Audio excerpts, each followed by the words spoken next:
मुक्त हुन सकेको छैन। सम्माननीय सभामुख महोदय, सम्माननीय अध्यक्ष महोदय, अब म मुलुकको अर्थतन्त्रमा विद्यमान प्रमुख चुनौतीका सम्बन्धमा चर्चा गर्ने अनुमति चाहन्छु। समयमै पर्याप्त कानुनी व्यवस्था गर्न नसक्दा र अनुसन्धान तथा अभियोजन प्रभावकारी हुन नसक्दा मुलुक सम्पत्ति शुद्धिकरणको सघन अनुगमन सूचीमा परेको छ। परम्परागत खेती प्रणालीमा अपेक्षित सुधार हुन नसक्दा कृषि क्षेत्रको उत्पादकत्व न्यून रहेको छ भने युवामा खेती गर्ने आकर्षण बढ्न सकेको छैन। नवप्रवर्तन र प्रविधिको उपयोगको कमी, न्यून उत्पादकत्व र अधिक उत्पादन लागतले गर्दा कुल राष्ट्रिय आयमा उत्पादनमूलक क्षेत्रको योगदान अपेक्षा गरे अनुरूप हुन सकेको छैन। समग्र मागमा आएको कमीले गर्दा उद्योग क्षेत्र पूर्ण क्षमतामा सञ्चालन हुन सकेको छैन। भौतिक पूर्वाधारमा गरिएको लगानी आर्थिक क्रियाकलाप विस्तारमा प्रतिबिम्बित हुन नसक्दा उत्पादन वृद्धिमा वाञ्छित योगदान पुग्न सकेको छैन। जलवायु परिवर्तनको नकारात्मक असर कृषि, खानेपानी, सिंचाइ लगायतका क्षेत्रमा बढ्दै गइरहेको छ। डिजिटल पूर्वाधारको कमीले डिजिटल अर्थतन्त्रको विकासको गति सुस्त रहेको छ। मुलुकको श्रम बजार र उत्पादित जनशक्तिको सिपबीच सामञ्जस्यता कायम हुन सकेको छैन। औद्योगिक र निर्माण क्षेत्रमा आवश्यक जनशक्ति विदेशबाट आपूर्ति भइरहेको छ। स्वदेशमा पर्याप्त रोजगारीका अवसर सृजना हुन नसक्दा दक्ष र अर्धदक्ष जनशक्ति समेत विदेश पलायन हुने प्रवृत्ति चिन्ताजनक अवस्थामा छ। गरिबीको रेखामुनिको जनसङ्ख्याको अनुपात अझै उच्च छ। मुलुकको कुल स्थिर पुँजी निर्माणमा निजी क्षेत्रको योगदान अपेक्षित मात्रामा बढ्न सकेको छैन। लगानी जोखिम व्यवस्थापन गर्न विकसित भएका नयाँ वित्तीय उपकरणहरूलाई प्रभावकारी रूपमा परिचालन गर्न सकिएको छैन। उत्पादनमूलक क्षेत्रमा आवश्यक मात्रामा वित्तीय साधन प्रवाह हुन सकेको छैन। नियामक निकायहरूको भूमिकालाई प्रभावकारी बनाउने र वित्तीय जोखिम न्यून गर्ने चुनौती छ। पहिलो पटक सम्पन्न भएको मुलुकको क्रेडिट रेटिङबाट तुलनात्मक रूपमा अनुकूल नतिजा प्राप्त भए तापनि त्यसबाट लाभ लिन बाँकी नै छ। नीतिगत र कानुनी सुधार गरिए पनि अपेक्षाकृत रूपमा विदेशी पुँजी र प्रविधि आकर्षित हुन सकेको छैन। निर्यात विस्तार र विविधीकरण हुन नसक्दा उच्च व्यापार घाटा कायमै छ। कमजोर उत्पादन क्षमताले गर्दा उपभोग्य वस्तुको आयात उच्च छ। पर्यटन, सूचना प्रविधि लगायतका क्षेत्रबाट सेवा निर्यात हुने उच्च सम्भावनाको अपेक्षित लाभ लिन सकिएको छैन। विप्रेषणको उच्च भूमिका रहेको बाह्य क्षेत्रलाई दिगो रूपमा सन्तुलनमा राख्ने चुनौती छ। विकासका लागि राजस्व बचत न्यून हुँदै गएको छ। आम्दानीका स्रोतहरू साँगोरिएका छन्। राजस्वको वर्तमान संरचनालाई आन्तरिक उत्पादनमा आधारित फराकिलो र दिगो बनाउने चुनौती छ। विनियोजन कुशलता कायम गर्न सकिएको छैन। चालु खर्च उच्च रहँदा परम्परागत स्रोतबाट पुँजीगत खर्च जुटाउन चुनौतीपूर्ण बन्दै गएको छ। कार्यान्वयन पक्ष कमजोर हुँदा आयोजना सम्पन्न गर्न लामो समय र बढी लागत लाग्ने अवस्था रहेको छ। स्रोतको आवश्यक प्रबन्ध नहुँदा विकास कार्यक्रम तथा आयोजनाहरू घोषणामा सीमित हुने जोखिम बढेको छ। सार्वजनिक ऋणको बढ्दो परिमाणले ऋणको दिगोपना कायम गर्ने चुनौती थपेको छ। सार्वजनिक प्रशासनलाई व्यवसायीकरण गर्न नसक्दा सेवा प्रवाहको गुणस्तरमा अपेक्षित सुधार हुन सकेको छैन।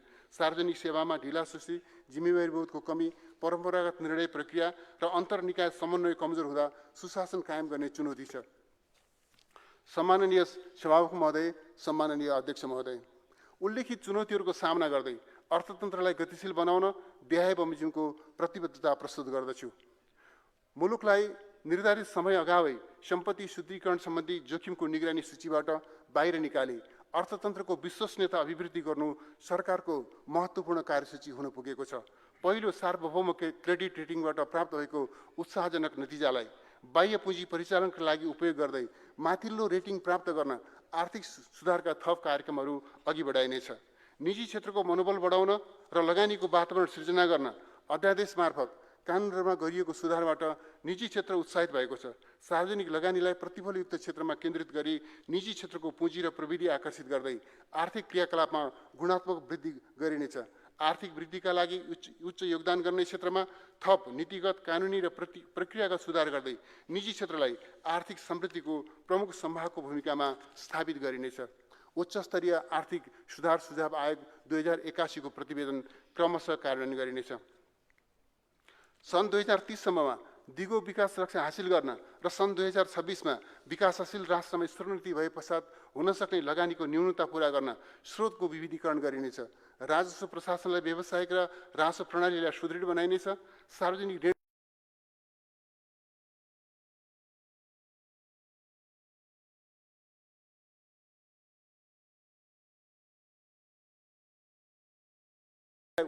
वैदेशिक रोजगारीमा रहेका विशेषज्ञ र सिपयुक्त नेपालीलाई स्वदेशमै उद्यमशील र स्वरोजगार बन्न आकर्षित गरिनेछ।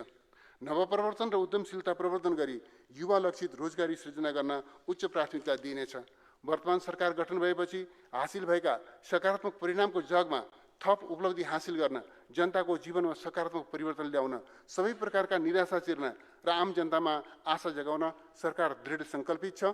प्रस्तुत बजेट अर्थतन्त्रको विस्तार र आर्थिक अवसर सृजना गर्ने मुख्य ध्येयका साथ तर्जुमा गरेको छु। नेपालको संविधानमा उल्लिखित अधिकारका सूची, आवधिक योजना, सरकारको साझा सङ्कल्प तथा नीतिगत प्रतिबद्धता, यस सम्मानित सदनबाट पारित भएको नेपाल सरकारको नीति तथा कार्यक्रम, मान्य सदस्यहरूले विनियोजन विधेयकका सिद्धान्त र प्राथमिकताका सम्बन्धमा व्यक्त गर्नुभएका विचार, संसदका विषयगत समितिहरू, निजी क्षेत्र, विद्युत समुदाय र जनस्तरबाट प्राप्त सुझावलाई बजेट तर्जुमाको आधार बनाएको छु। सम्माननीय सभामुख महोदय, सम्मान्य अध्यक्ष महोदय, अब म आर्थिक वर्षको बजेटका उद्देश्य र प्राथमिकता प्रस्तुत गर्ने अनुमति चाहन्छु। बजेटका उद्देश्य देहाय बमोजिम छन्। क उच्च दिगो एवं फराकिलो आर्थिक वृद्धि हासिल गरी गरिबी निवारण गर्ने। उद्यमशीलता विकास र सार्वजनिक तथा निजी लगानी विस्तार गरी रोजगारी सृजना गर्ने। ग आधुनिक प्रविधिको प्रयोग बढाउँदै आर्थिक क्षमता वृद्धि गर्ने। घ सामाजिक संरक्षण एवं विकासका माध्यमबाट सामाजिक न्याय कायम गर्ने र ङ गुणस्तरीय सार्वजनिक सेवा र सुशासन प्रवर्धन गर्ने। बजेटका प्राथमिकता देहाय बमोजिम छन्। उद्यमशीलता, रोजगारी, उत्पादन र उत्पादकत्वको अभिवृद्धि, प्रतिफलयुक्त गुणस्तरीय भौतिक पूर्वाधारमा लगानी विस्तार, सामाजिक क्षेत्रमा गुणात्मक सुधार, सन्तुलित विकास र सामाजिक सुरक्षाको सुनिश्चितता र नागरिक मैत्री सेवा, भ्रष्टाचार नियन्त्रण र शासकीय सुधार। सम्माननीय सभामुख महोदय, सम्माननीय अध्यक्ष महोदय, अब म नेपालको संविधानको धारा 60 बमोजिम वित्तीय हस्तान्तरण सम्बन्धी विवरण प्रस्तुत गर्ने अनुमति चाहन्छु। वित्तीय समानीकरण अनुदानका लागि राष्ट्रिय प्राकृतिक स्रोत तथा वित्त आयोगको सिफारिसका आधारमा प्रदेशका लागि रु 60 अर्ब 66 करोड र स्थानीय तहमा रु 88 अर्ब 97 करोड हस्तान्तरण गर्ने व्यवस्था मिलाएको छु। सशर्त अनुदान प्रदेशका लागि रु 30 अर्ब 35 करोड र स्थानीय तहको लागि रु 2 खर्ब 11 अर्ब 46 करोड गरी जम्मा रु 2 खर्ब 41 अर्ब 81 करोड विनियोजन गरेको छु। प्रदेश र स्थानीय तहलाई पूर्वाधार आयोजना कार्यान्वयनका लागि समपूरक अनुदान क्रमशः रु 3 अर्ब 28 करोड र रु 10 अर्ब 6 करोड विनियोजन गरेको छु। विशेष अनुदान प्रदेशका लागि रु 3 अर्ब 27 करोड र स्थानीय तहका लागि रु 9 अर्ब 78 करोड विनियोजन गरेको छु। सशर्त समपूरक र विशेष अनुदान कार्य सम्पादनका आधारमा हस्तान्तरण गर्ने व्यवस्था मिलाएको छु। प्रदेश र स्थानीय तहमा राजस्व बाँडफाँडबाट रु 1 खर्ब 65 अर्ब हस्तान्तरण हुने अनुमान छ। राजस्व बाँडफाँड र अनुदान गरी प्रदेश र स्थानीय तहमा आगामी आर्थिक वर्षमा रु 5 खर्ब 82 अर्ब 83 करोड हस्तान्तरण हुने अनुमान छ। अब म बजेटका क्षेत्रगत कार्यक्रम र विनियोजन प्रस्तुत गर्दछु।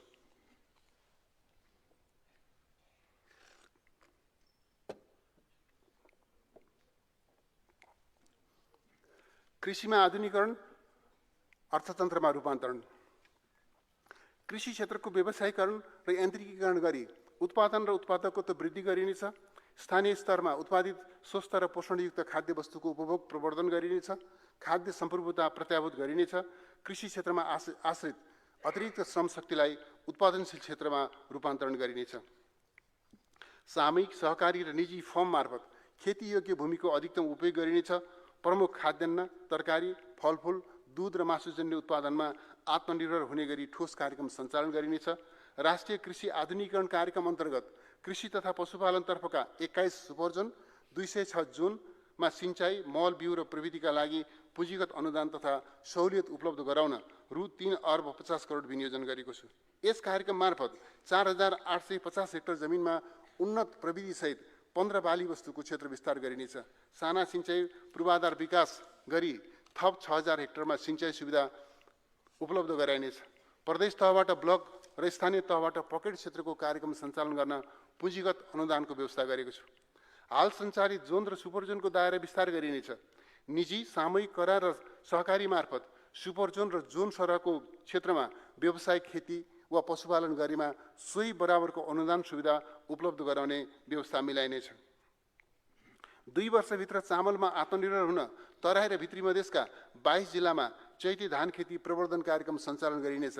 यसबाट थप 12 लाख मेट्रिक टन धान उत्पादन हुने अपेक्षा गरेको छु।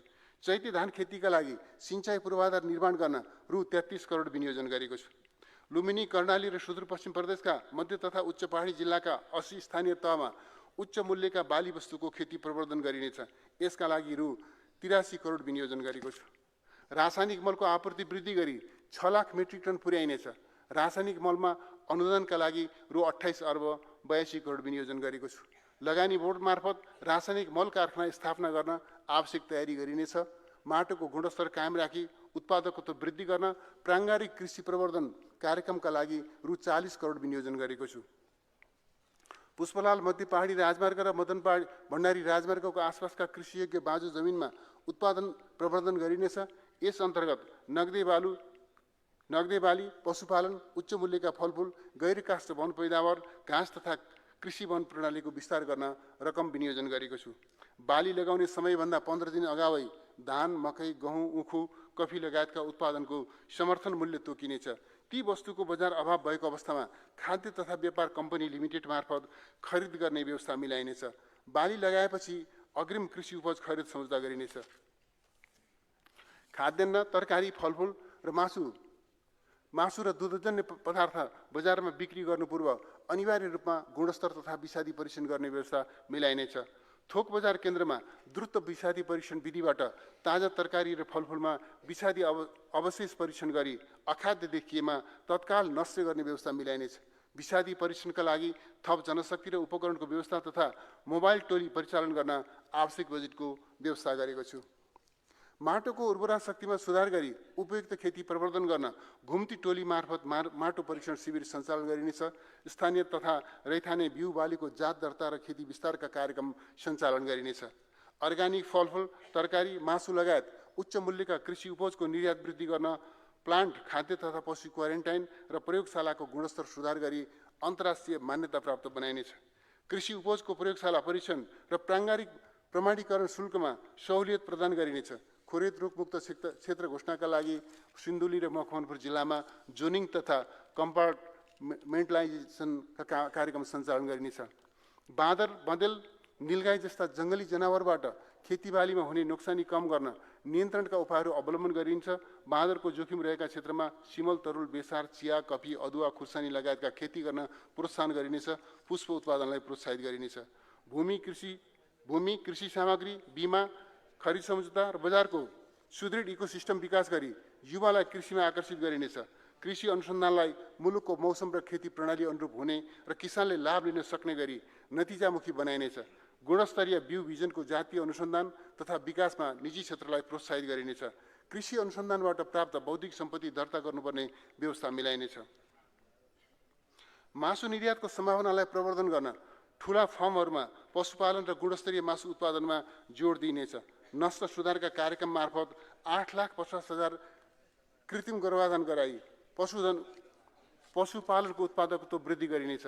पशुपन्छीमा लाग्ने रोग तथा महामारी नियन्त्रणका लागि आगामी आर्थिक वर्षमा 5 करोड 50 लाख डोज खोप उत्पादन गरिनेछ। यसका लागि रु 85 करोड विनियोजन गरेको छु। आगामी आर्थिक वर्षमा 4 करोड 28 लाख माछाका भुरा उत्पादन र 10 लाख फलफूलका बेर्ना वितरण गरिनेछ। उच्च सम्भावना रहेका 20 स्थानीय तहमा कफी नर्सरी स्थापना गरी 10 लाख बिरुवा वितरण गरिनेछ। राष्ट्रिय खाद्य सुरक्षा भण्डारण र सार्क खाद्य सुरक्षा बैंकमा आवश्यक परिमाणमा खाद्य भण्डारण गर्ने व्यवस्था मिलाएको छु। कृषि उपजको सुरक्षित ढुवानी, भण्डारण र सहज बजार पहुँचका लागि सरकारी र निजी क्षेत्रको सहलगानीमा पूर्वाधार विकास गरिनेछ। मूल्य श्रृङ्खलाको लाभ उत्पादक किसानले प्राप्त गर्ने गरी आपूर्ति प्रणाली र बजार सूचना प्रवाहलाई व्यवस्थित गरिनेछ। निर्माणाधीन 9 ठूला कृषि बजारको निर्माण कार्य सम्पन्न गरी सञ्चालनमा ल्याइनेछ।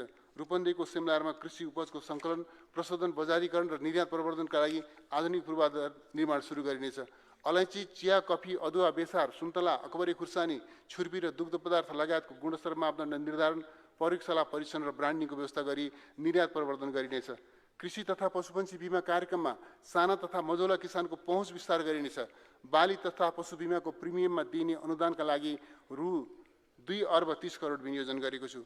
मौसम पूर्वानुमान, कृषि उपजको मूल्य र कृषि सामग्रीको उपलब्धताका सम्बन्धमा किसानलाई नियमित सूचना उपलब्ध गराउन किसान एपको विकास र SMS सेवालाई व्यवस्थित गरिनेछ।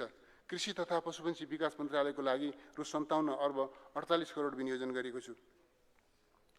भूमि व्यवस्था, सहकारी तथा गरिबी निवारण। भूमि सम्बन्धी कानुनमा संशोधन गरी भूमिहीन, दलित, सुकुम्बासी र अव्यवस्थित बसोबासीको समस्या स्थायी रूपमा समाधान गरिनेछ। आगामी आर्थिक वर्षभित्र लगत सङ्कलन र प्रमाणीकरण गरी 5 लाख परिवारलाई जग्गा धनी दर्ता प्रमाण पूर्जा उपलब्ध गराइनेछ। यसका लागि स्रोत, साधन र जनशक्तिको अभाव हुन दिइने छैन।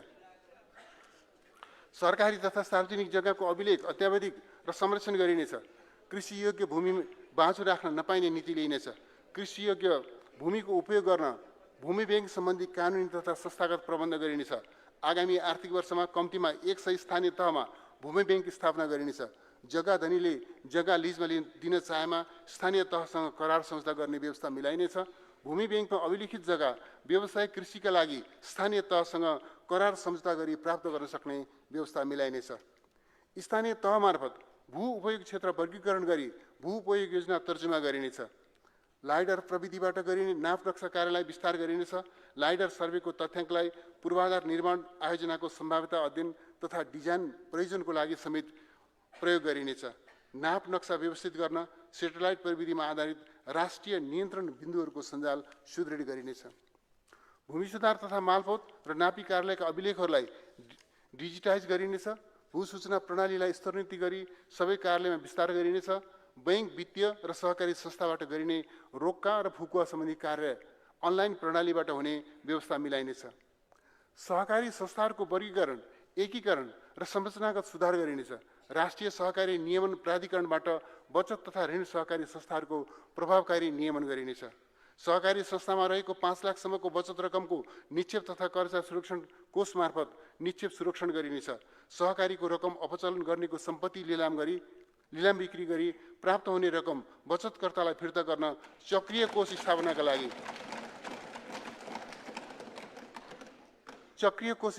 लागि बिउ पुँजीको व्यवस्था गरेको छु।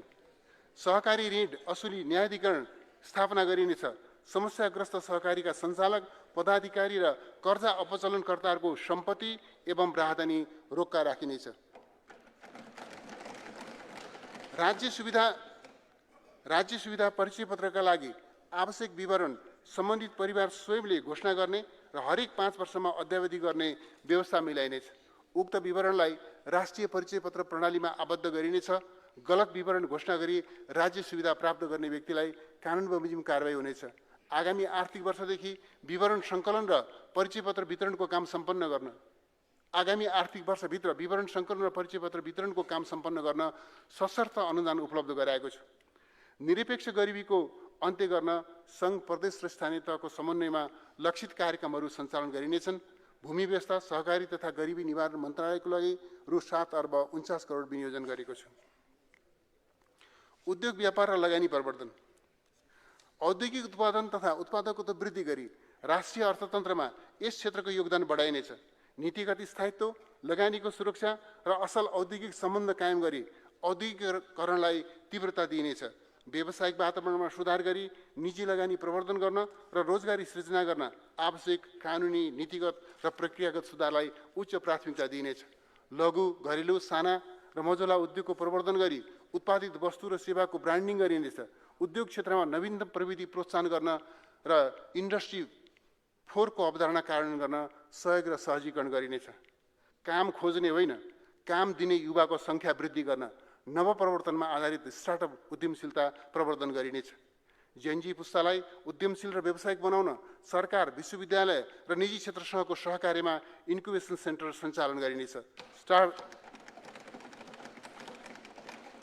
स्टार्टअप उद्यमीलाई सिप विकास, व्यवसाय विस्तार, बजारीकरण र मूल्य श्रृङ्खलामा आबद्ध गर्न सहुलियतपूर्ण कर्जा कार्यक्रम विस्तार गरेको छु।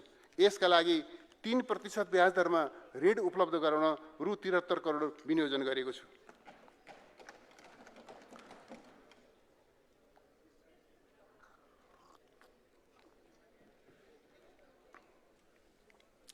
दलित समुदायको परम्परागत सिप, कला र पेसाको संरक्षण गर्दै रोजगारी र आय आर्जनका अवसर सिर्जना गर्न भगत सर्वजित उद्यमशीलता विकास कार्यक्रम सञ्चालन गरिनेछ।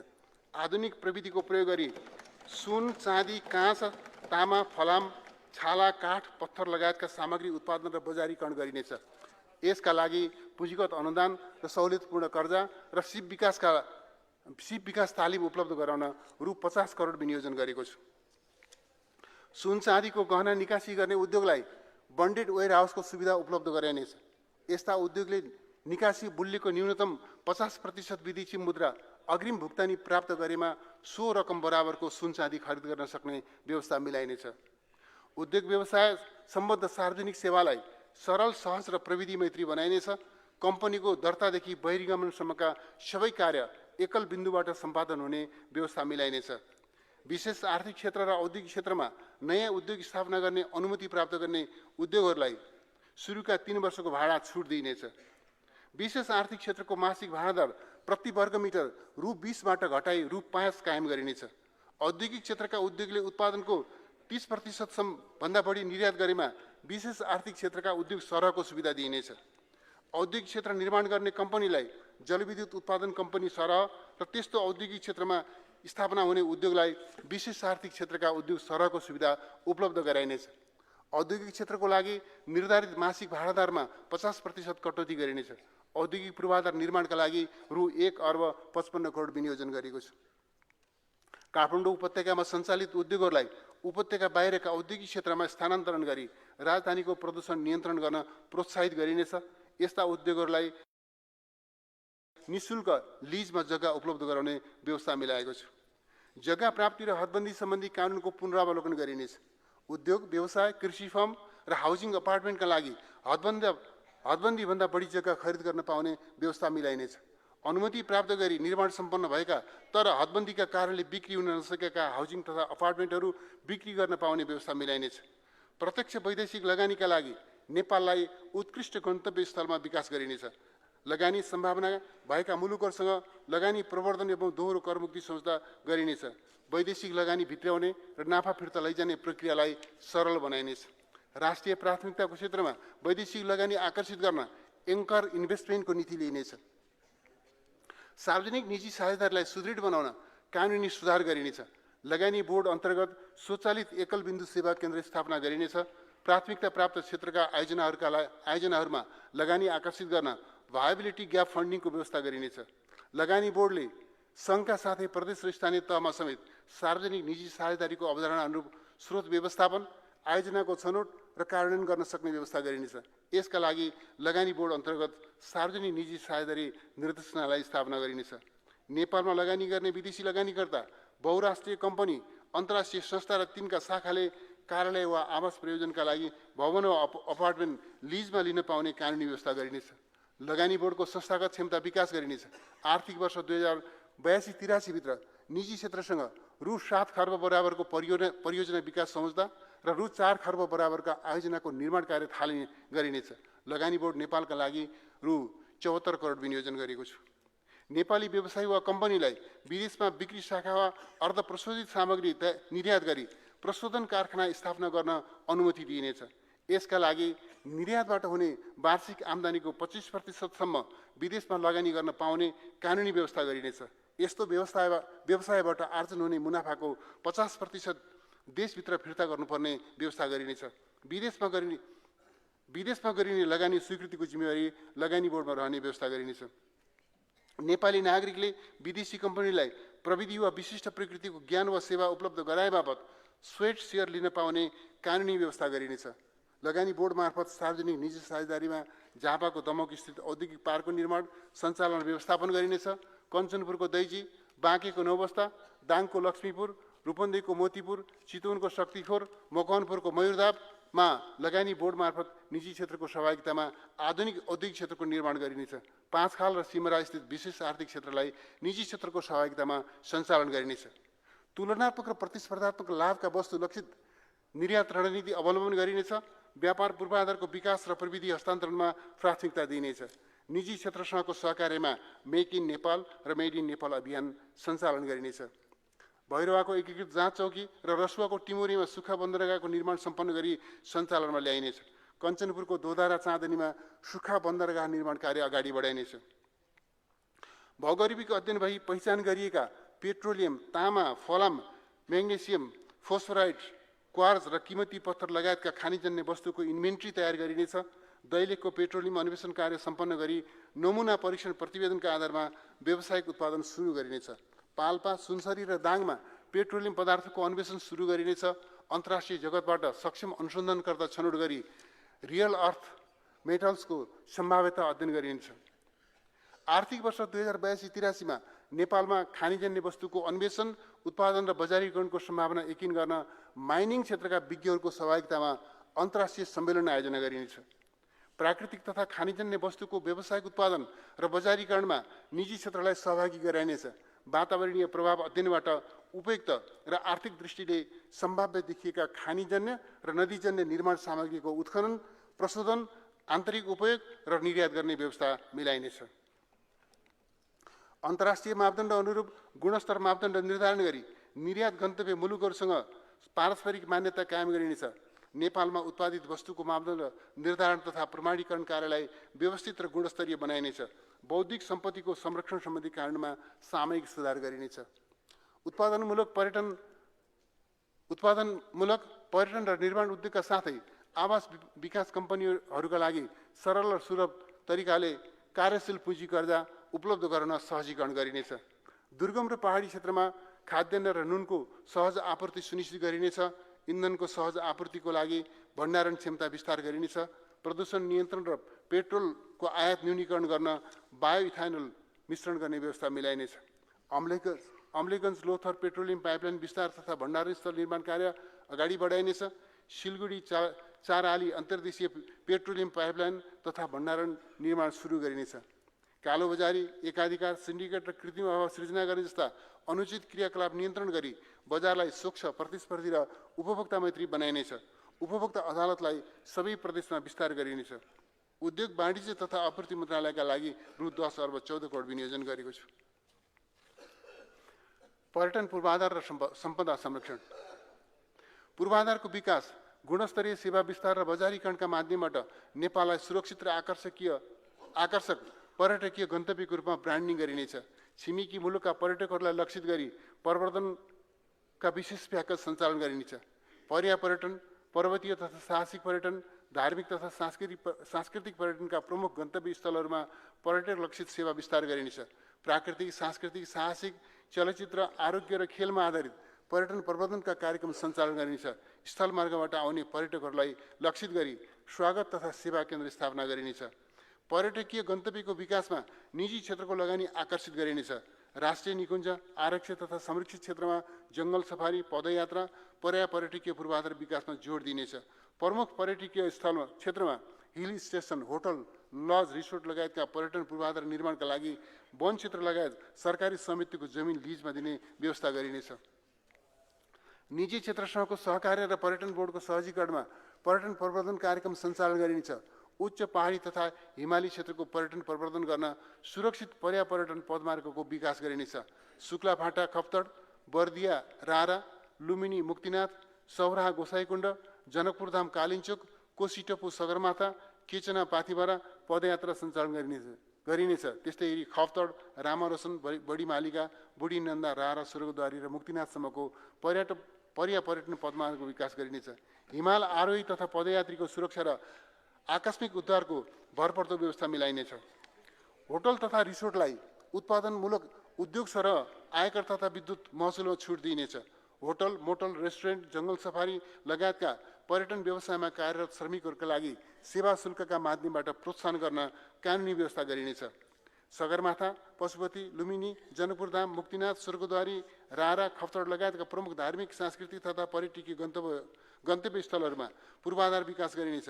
लुम्बिनी क्षेत्रको संरक्षण, विकास र प्रवर्धन गर्न बृहत लुम्बिनी गुरुयोजना तयार गरी कार्यान्वयन लगिनेछ। स्वयम्भूनाथ, हनुमानढोका, पशुपतिनाथ र बौद्धनाथ क्षेत्रमा सन्ध्याकालीन पदमार्ग विकास गरिनेछ।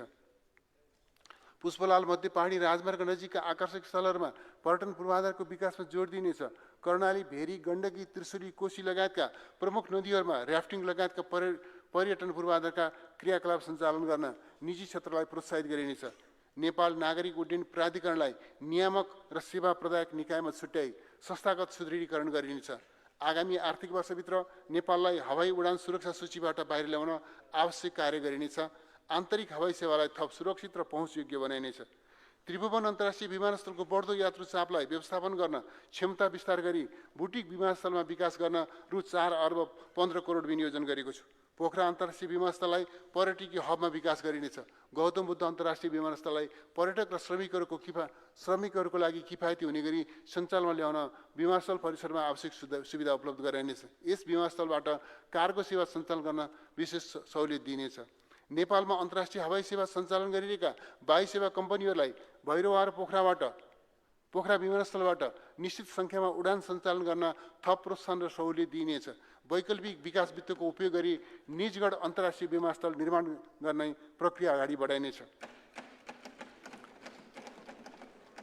झापाको भद्रपुर, दाङको टरी गाउँ, ताप्लेजुङको सुकिटार विमानस्थलको क्षमता विस्तार गरिनेछ। सुर्खेतमा प्रादेशिक विमानस्थलको पूर्व तयारी सम्पन्न गरी निर्माण कार्य थालनी गरिनेछ। तेह्रथुमको चुहान डाँडा, डडेलधुराको अजयमेरु र उदयपुरको सगरमाथा विमानस्थलको विस्तृत आयोजना प्रतिवेदन तयार गरिनेछ। आन्तरिक विमानस्थलको पूर्वाधार विकासका लागि रु 50 करोड छुट्याएको छु। उडान चाप कम भएका आन्तरिक विमानस्थलको वैकल्पिक प्रयोग योजना बनाइनेछ। निजी क्षेत्रसँगको साझेदारीमा यस्ता विमानस्थलहरूलाई हवाई उड्डयन सम्बन्धी तालिम तथा paragliding, parachute, ultralight, sky driving जस्ता साहसिक पर्यटनमा प्रयोग गरिनेछ। नयाँ आन्तरिक विमानस्थलको निर्माण र विस्तार गर्दा आर्थिक तथा व्यावसायिक सम्भाव्यतालाई मुख्य आधार बनाइनेछ। नेपालको प्राचीन इतिहास, संस्कृति र पुरातात्विक सम्पदाको संरक्षण गरिनेछ। अर्घाखाँचीको पणेनामा संस्कृत व्याकरणका प्रतिपादक पाणिनि ऋषिको स्मृतिमा पाणिनि ज्ञान उद्यान निर्माण गरिनेछ। ऐतिहासिक तथा पुरातात्विक महत्त्वका अभिलेखहरूको डिजिटल अर्काइभ गर्न आवश्यक बजेट छुट्याएको छु। संस्कृति, पर्यटन तथा नागरिक उड्डयन मन्त्रालयको लागि रु 13 अर्ब 28 करोड बजेट विनियोजन गरेको छु। वन तथा वातावरण। वन क्षेत्रको संरक्षण र वन पैदावारलाई राष्ट्रिय स्रोतको रूपमा सदुपयोग गरिनेछ। पर्यावरण र जैविक विविधतामा प्रतिकूल असर नपर्ने गरी वन क्षेत्रको व्यावसायिक उपयोग र दिगो व्यवस्थापन गरिनेछ। वन क्षेत्रको भोगाधिकार दिँदा नाप जाँच गरिएका रुखहरू कटान गर्नु अघि पुनः नाप जाँच गर्नुपर्ने व्यवस्था हटाइनेछ। सुकेका तथा ढलापडा रुखलाई सङ्कलन गरी प्रयोगमा ल्याइनेछ। देशभित्रको काठ र काठजन्य सामग्रीको गुणस्तरीय उत्पादन र उपभोग बढाउन सिजनिङ उद्योगलाई प्रोत्साहन गरिनेछ। पुष्पलाल मध्य पहाडी राजमार्ग आसपासका क्षेत्रमा फर्निचर तथा भेनियर उद्योग स्थापना गर्न प्रोत्साहन गरिनेछ। जैविक विविधता र वन्यजन्तुको प्राकृतिक वासस्थान संरक्षण गर्न घाँसे मैदान तथा पानीको स्रोतको व्यवस्थापन गरिनेछ। मध्यवर्ती क्षेत्रका बासिन्दाका लागि सामुदायिक विकास, आय आर्जन तथा रोजगारीका कार्यक्रम सञ्चालन गरिनेछ। मानव वन्यजन्तु सहअस्तित्व कायम हुने गरी मध्यवर्ती क्षेत्रको व्यवस्थापन गरिनेछ। जङ्गली हात्तीको आक्रमणबाट हुने जनधनको क्षति रोकथाम गर्न हात्तीको प्राकृतिक मार्गको संरक्षण तथा नियन्त्रणको लागि आधुनिक प्रविधि सहितको सोलर फेन्सिङ प्रयोग गरिनेछ। जडीबुटी उत्पादन, सङ्कलन, प्रशोधन, प्रयोगशाला प्रमाणीकरण र बजारीकरण गरी निर्यात प्रवर्धनमा जोड दिइनेछ। जडीबुटी उत्पादन तथा प्रशोधन कम्पनी लिमिटेडको पूर्वाधार विकास र व्यवस्थापन सुधार गरी उत्पादन क्षमता बढाइनेछ। यसका लागि रु 20 करोड विनियोजन गरेको छु। सामुदायिक वन तथा राष्ट्रिय राजमार्गको दायाँ बायाँको क्षेत्रमा फलफुल, जडीबुटी तथा उच्च मूल्यका वनस्पतिको वृक्षारोपण र संरक्षण गर्न समुदायलाई प्रोत्साहित गरिनेछ। समुदायसँगको सहकारीमा फ्रुट फरेस्ट कार्यक्रम सञ्चालन गरिनेछ। चुरे तथा तराई मधेसको जलचक्रलाई दिगो बनाउन जलाधार क्षेत्रको एकीकृत व्यवस्थापन गरिनेछ। गल्छी तथा सिमसार क्षेत्र संरक्षण, वन क्षेत्रमा वृक्षारोपण तथा प्राकृतिक पुनर्स्थापना र पानीको सञ्चय तथा पुनर्भरणका कार्यक्रम सञ्चालन गरिनेछ। यसका लागि रु 1 अर्ब 69 करोड विनियोजन गरेको छु। वातावरण तथा जैविक विविधता संरक्षणमा नकारात्मक असर नपर्ने गरी राष्ट्रिय निकुञ्ज संरक्षण क्षेत्र तथा वन क्षेत्रको प्रयोग र विकास आयोजना कार्यान्वयन गरिनेछ। सङ्घ, प्रदेश र स्थानीय तहबाट सञ्चालन हुने विकास आयोजनाका लागि वन क्षेत्रको प्रयोग गर्दा जग्गा व्यवस्थापन गर्न र रुख हुर्काउन लाग्ने रकमको 1% मात्र वन विकास कोषमा जम्मा गर्नुपर्ने व्यवस्था मिलाइनेछ।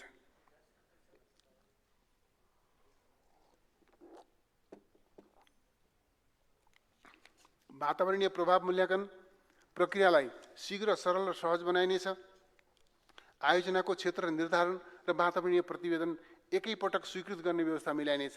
प्रतिवेदन स्वीकृत भएपछि कटान गर्नु अघि रुखको सङ्ख्या घटेमा वा 10% सम्म बढेमा पूरक वातावरणीय प्रभाव मूल्याङ्कन गर्न नपर्ने व्यवस्था गरिनेछ। प्लास्टिक जन्य पदार्थबाट हुने वातावरणीय प्रदूषण न्यूनीकरण गर्न 40 माइक्रोनभन्दा पातलो प्लास्टिकको उत्पादन, आयात, बिक्री, वितरण र प्रयोगमा सम्मत 2082 मङ्सिर 1 गतेदेखि लागू हुने गरी रोक लगाइएको छ। हाल सञ्चालित उद्योगमा यस अनुरूपको गुणस्तर वृद्धि गर्न दायी प्रतिस्थापनका लागि पुँजीगत अनुदान दिने व्यवस्था मिलाएको छ। पग्लिँदै गरेका हिमाल, सुक्दै गएका हिमनदी र समग्र इकोसिस्टममा परेको प्रतिकूल प्रभावलाई दृष्टिगत गरी वातावरण संरक्षणका कार्यक्रम सञ्चालन गरिनेछ। जलवायु न्यायको सिद्धान्त अनुरूप नेपालको हित संरक्षणका लागि अन्तर्राष्ट्रिय मञ्चहरूमा पैरवी गरिनेछ। जलवायु कोषहरूमा वित्तीय पहुँच अभिवृद्धि गरिनेछ। सगरमाथा संवादका निष्कर्षहरू कार्यान्वयन गरिनेछ। विश्व समुदायसँगको सहकार्यमा जलवायु अनुकूलनका कार्यक्रमहरूलाई प्रदेश र स्थानीय तहसम्म आन्तरिकीकरण गरिनेछ। कार्बन व्यापारका सबै आयामलाई समेट्ने गरी नीतिगत स्पष्टता ल्याइनेछ। कार्बन उत्सर्जन न्यूनीकरणका प्रयासबाट सृजना हुने कार्बन क्रेडिटको यथार्थ लेखाङ्कन गरी प्रतिस्पर्धी मूल्यमा अन्तर्राष्ट्रिय बजारमा बिक्री गर्न आवश्यक तयारी गरिनेछ। ध्वनि, वायु र जल प्रदूषण नियन्त्रणका मापदण्ड लागू गरी जनस्वास्थ्य र पर्यावरण संरक्षणलाई प्राथमिकता दिइनेछ। बढ्दो वायु प्रदूषणको असरलाई कम गर्न राष्ट्रिय वायु गुणस्तर मापदण्ड अद्यावधिक गरी कार्यान्वयनमा ल्याइनेछ। काठमाडौँ उपत्यका लगायत देशका प्रमुख सहरहरूमा वायु प्रदूषण न्यूनीकरण गर्न कारखानाहरूमा प्रयोग भइरहेको परम्परागत बोइलरलाई विद्युतीय प्रविधिमा रूपान्तरण गर्न निजी क्षेत्रलाई सहुलियतपूर्ण कर्जा उपलब्ध गराइनेछ। जैविक विविधताको संरक्षण र वन डढेलो रोकथाम तथा नियन्त्रणको लागि समुदाय स्तरमा सचेतना अभियान सञ्चालन गरिनेछ। डढेलो लगाउने व्यक्तिलाई कानुनको दायरामा ल्याउन सूचना दिने र निभाउन योगदान गर्ने व्यक्ति तथा समुदायलाई पुरस्कृत गरिनेछ। वन तथा वातावरण मन्त्रालयको लागि रु 18 अर्ब 61 करोड विनियोजन गरेको छु।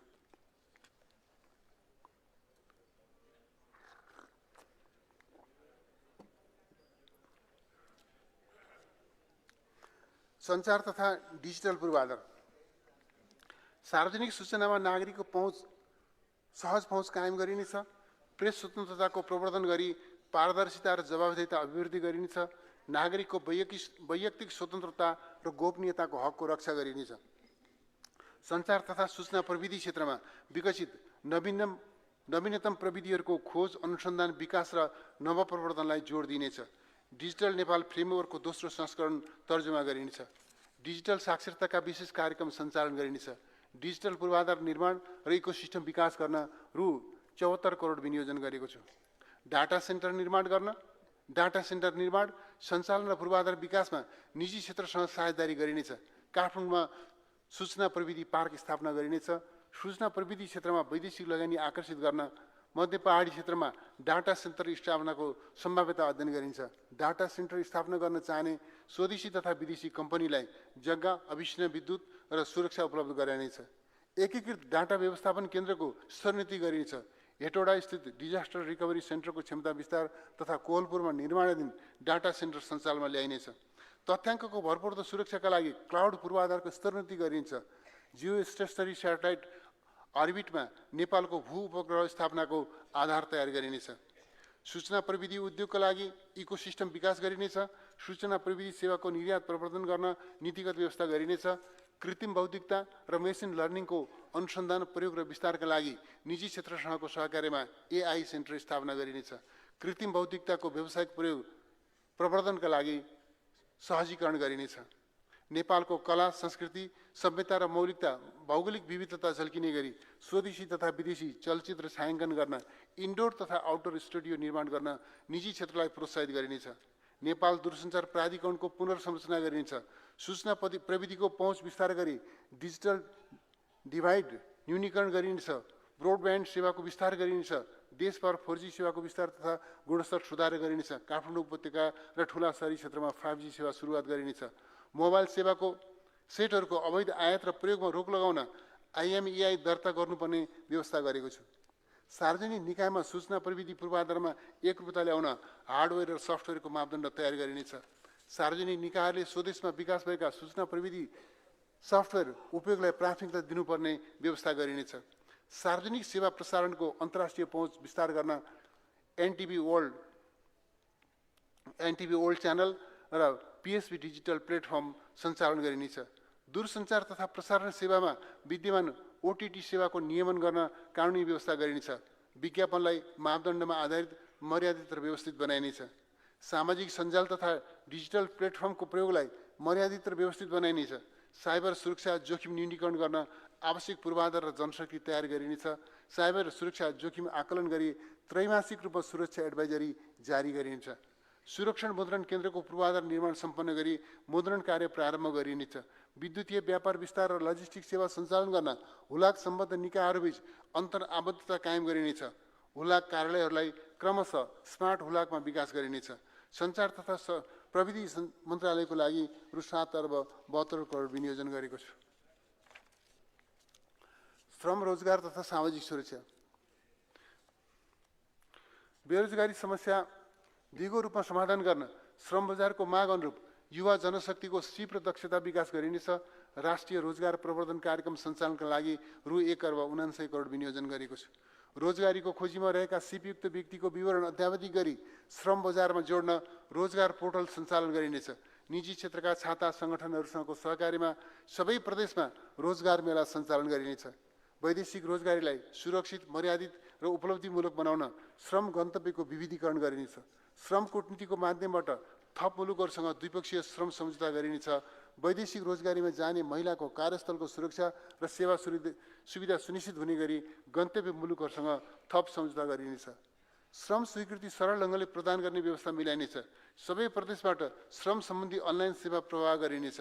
वैदेशिक रोजगारीबाट फर्केका जनशक्तिको सिप, पुँजी र प्रविधि उपयोग गरी स्वरोजगार प्रवर्धन र उत्पादन वृद्धि गर्न श्रमिकबाट उद्यमी कार्यक्रम सञ्चालन गरिनेछ। यसका लागि सहुलियतपूर्ण कर्जाको व्यवस्था गरेको छु।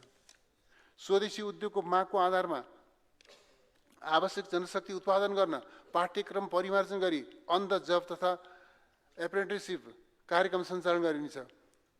उद्योगका लागि आवश्यक पर्ने सिपयुक्त जनशक्ति आपूर्ति गर्न विश्वविद्यालय, प्राविधिक शिक्षालय र व्यावसायिक तालिम केन्द्रसँगको समन्वयमा प्राविधिक तथा व्यावसायिक तालिम सञ्चालन गरिनेछ। 6 महिनाभन्दा कम अवधिको व्यावसायिक तथा सिप विकास तालिम राष्ट्रिय व्यावसायिक प्रशिक्षण प्रतिष्ठान र प्रदेश स्तरबाट सञ्चालन गरिनेछ। तालिमको गुणस्तर सुनिश्चित गर्न पाठ्यक्रम र प्रयोगात्मक शिक्षणको एकीकृत मापदण्ड लागू गरिनेछ। मर्यादित श्रम अभ्यास, असल श्रम सम्बन्ध र उत्पादकत्व अभिवृद्धि गर्दै श्रमिकको हकहितको सुरक्षा गरिनेछ। सबै नेपालीलाई जीवनचक्रमा आधारित सामाजिक सुरक्षा प्रणालीमा आबद्ध गरिनेछ। नियमित आय आर्जन गर्ने व्यक्तिलाई योगदानमा आधारित सामाजिक सुरक्षाका कार्यक्रममा समेट्दै लगिनेछ। छरिएर रहेका सामाजिक सुरक्षाका कार्यक्रमहरूलाई एकीकृत गरी समन्वयिक, दिगो र व्यवस्थित बनाइनेछ। सामाजिक सुरक्षा कार्यक्रम कार्यान्वयन गर्न राष्ट्रिय परिचय पत्रलाई क्रमशः अनिवार्य बनाइनेछ। ज्येष्ठ नागरिक, अपङ्गता भएका र अशक्त व्यक्तिलाई घुम्ती टोली मार्फत राष्ट्रिय परिचय पत्र उपलब्ध गराइनेछ। सङ्घीय सरकारबाट सञ्चालित सामाजिक सुरक्षाका कार्यक्रमहरूमा प्रदेश र स्थानीय तहबाट रकम थप गर्न र उस्तै प्रकृतिका कार्यक्रम मार्फत दोहोरो सुविधा दिन पाइने छैन। सामाजिक सुरक्षा सुविधाको एकीकृत प्रतिवेदन प्रणाली विकास गरिनेछ। सबै प्रकारका सामाजिक सुरक्षा भत्ताका लागि रु 1 खर्ब 9 अर्ब विनियोजन गरेको छु। श्रम रोजगार तथा सामाजिक सुरक्षा मन्त्रालयको लागि रु 4 अर्ब 28 करोड विनियोजन गरेको छु।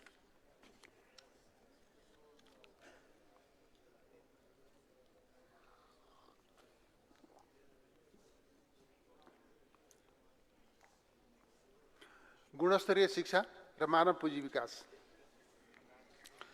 आफ्नो भविष्य आफै निर्माण गर्न सक्ने क्षमतावान, उद्यमशील र उत्पादक मानव पुँजीको विकास गरिनेछ। शिक्षा प्रणालीलाई आधुनिक र प्रविधि मैत्री बनाइनेछ। प्रत्येक जिल्लामा कम्तीमा 1 विद्यालय पर्ने गरी 100 विद्यालयमा शैक्षिक नतिजामा आधारित प्रोत्साहन कार्यक्रम सञ्चालन गरिनेछ। यस्ता विद्यालयले अन्य विद्यालयको नतिजा सुधारका लागि सहयोग गर्ने व्यवस्था मिलाइनेछ। यस कार्यक्रमको लागि प्रति विद्यालय रु 25 लाख अनुदान प्रदान गरिनेछ। शिक्षक र विद्यार्थी सङ्ख्या तथा भौगोलिक दूरी र यातायात सुविधाका आधारमा विद्यालयको पुनः नक्साङ्कन गरिनेछ। नक्साङ्कनका आधारमा विद्यालय गाभ्ने नीति लिइनेछ। गाविका विद्यालयहरूका लागि प्रोत्साहन अनुदानको व्यवस्था गरेको छु। शिक्षक दरबन्दीको पुनरावलोकन गरिनेछ। शिक्षकको क्षमता विकास गर्न आवधिक रूपमा तालिमको प्रबन्ध गरिनेछ। संस्थागत सामाजिक उत्तरदायित्वको दायरा विस्तार गरी विद्यालय शिक्षाको नतिजा र गुणस्तर सुधारमा समेत प्रयोग गर्न सक्ने नीति लिइनेछ। सामुदायिक र संस्थागत विद्यालयका सफल व्यवस्थापन अभ्यासलाई अन्य सामुदायिक विद्यालयको गुणस्तर सुधारका लागि सदुपयोग गरिनेछ।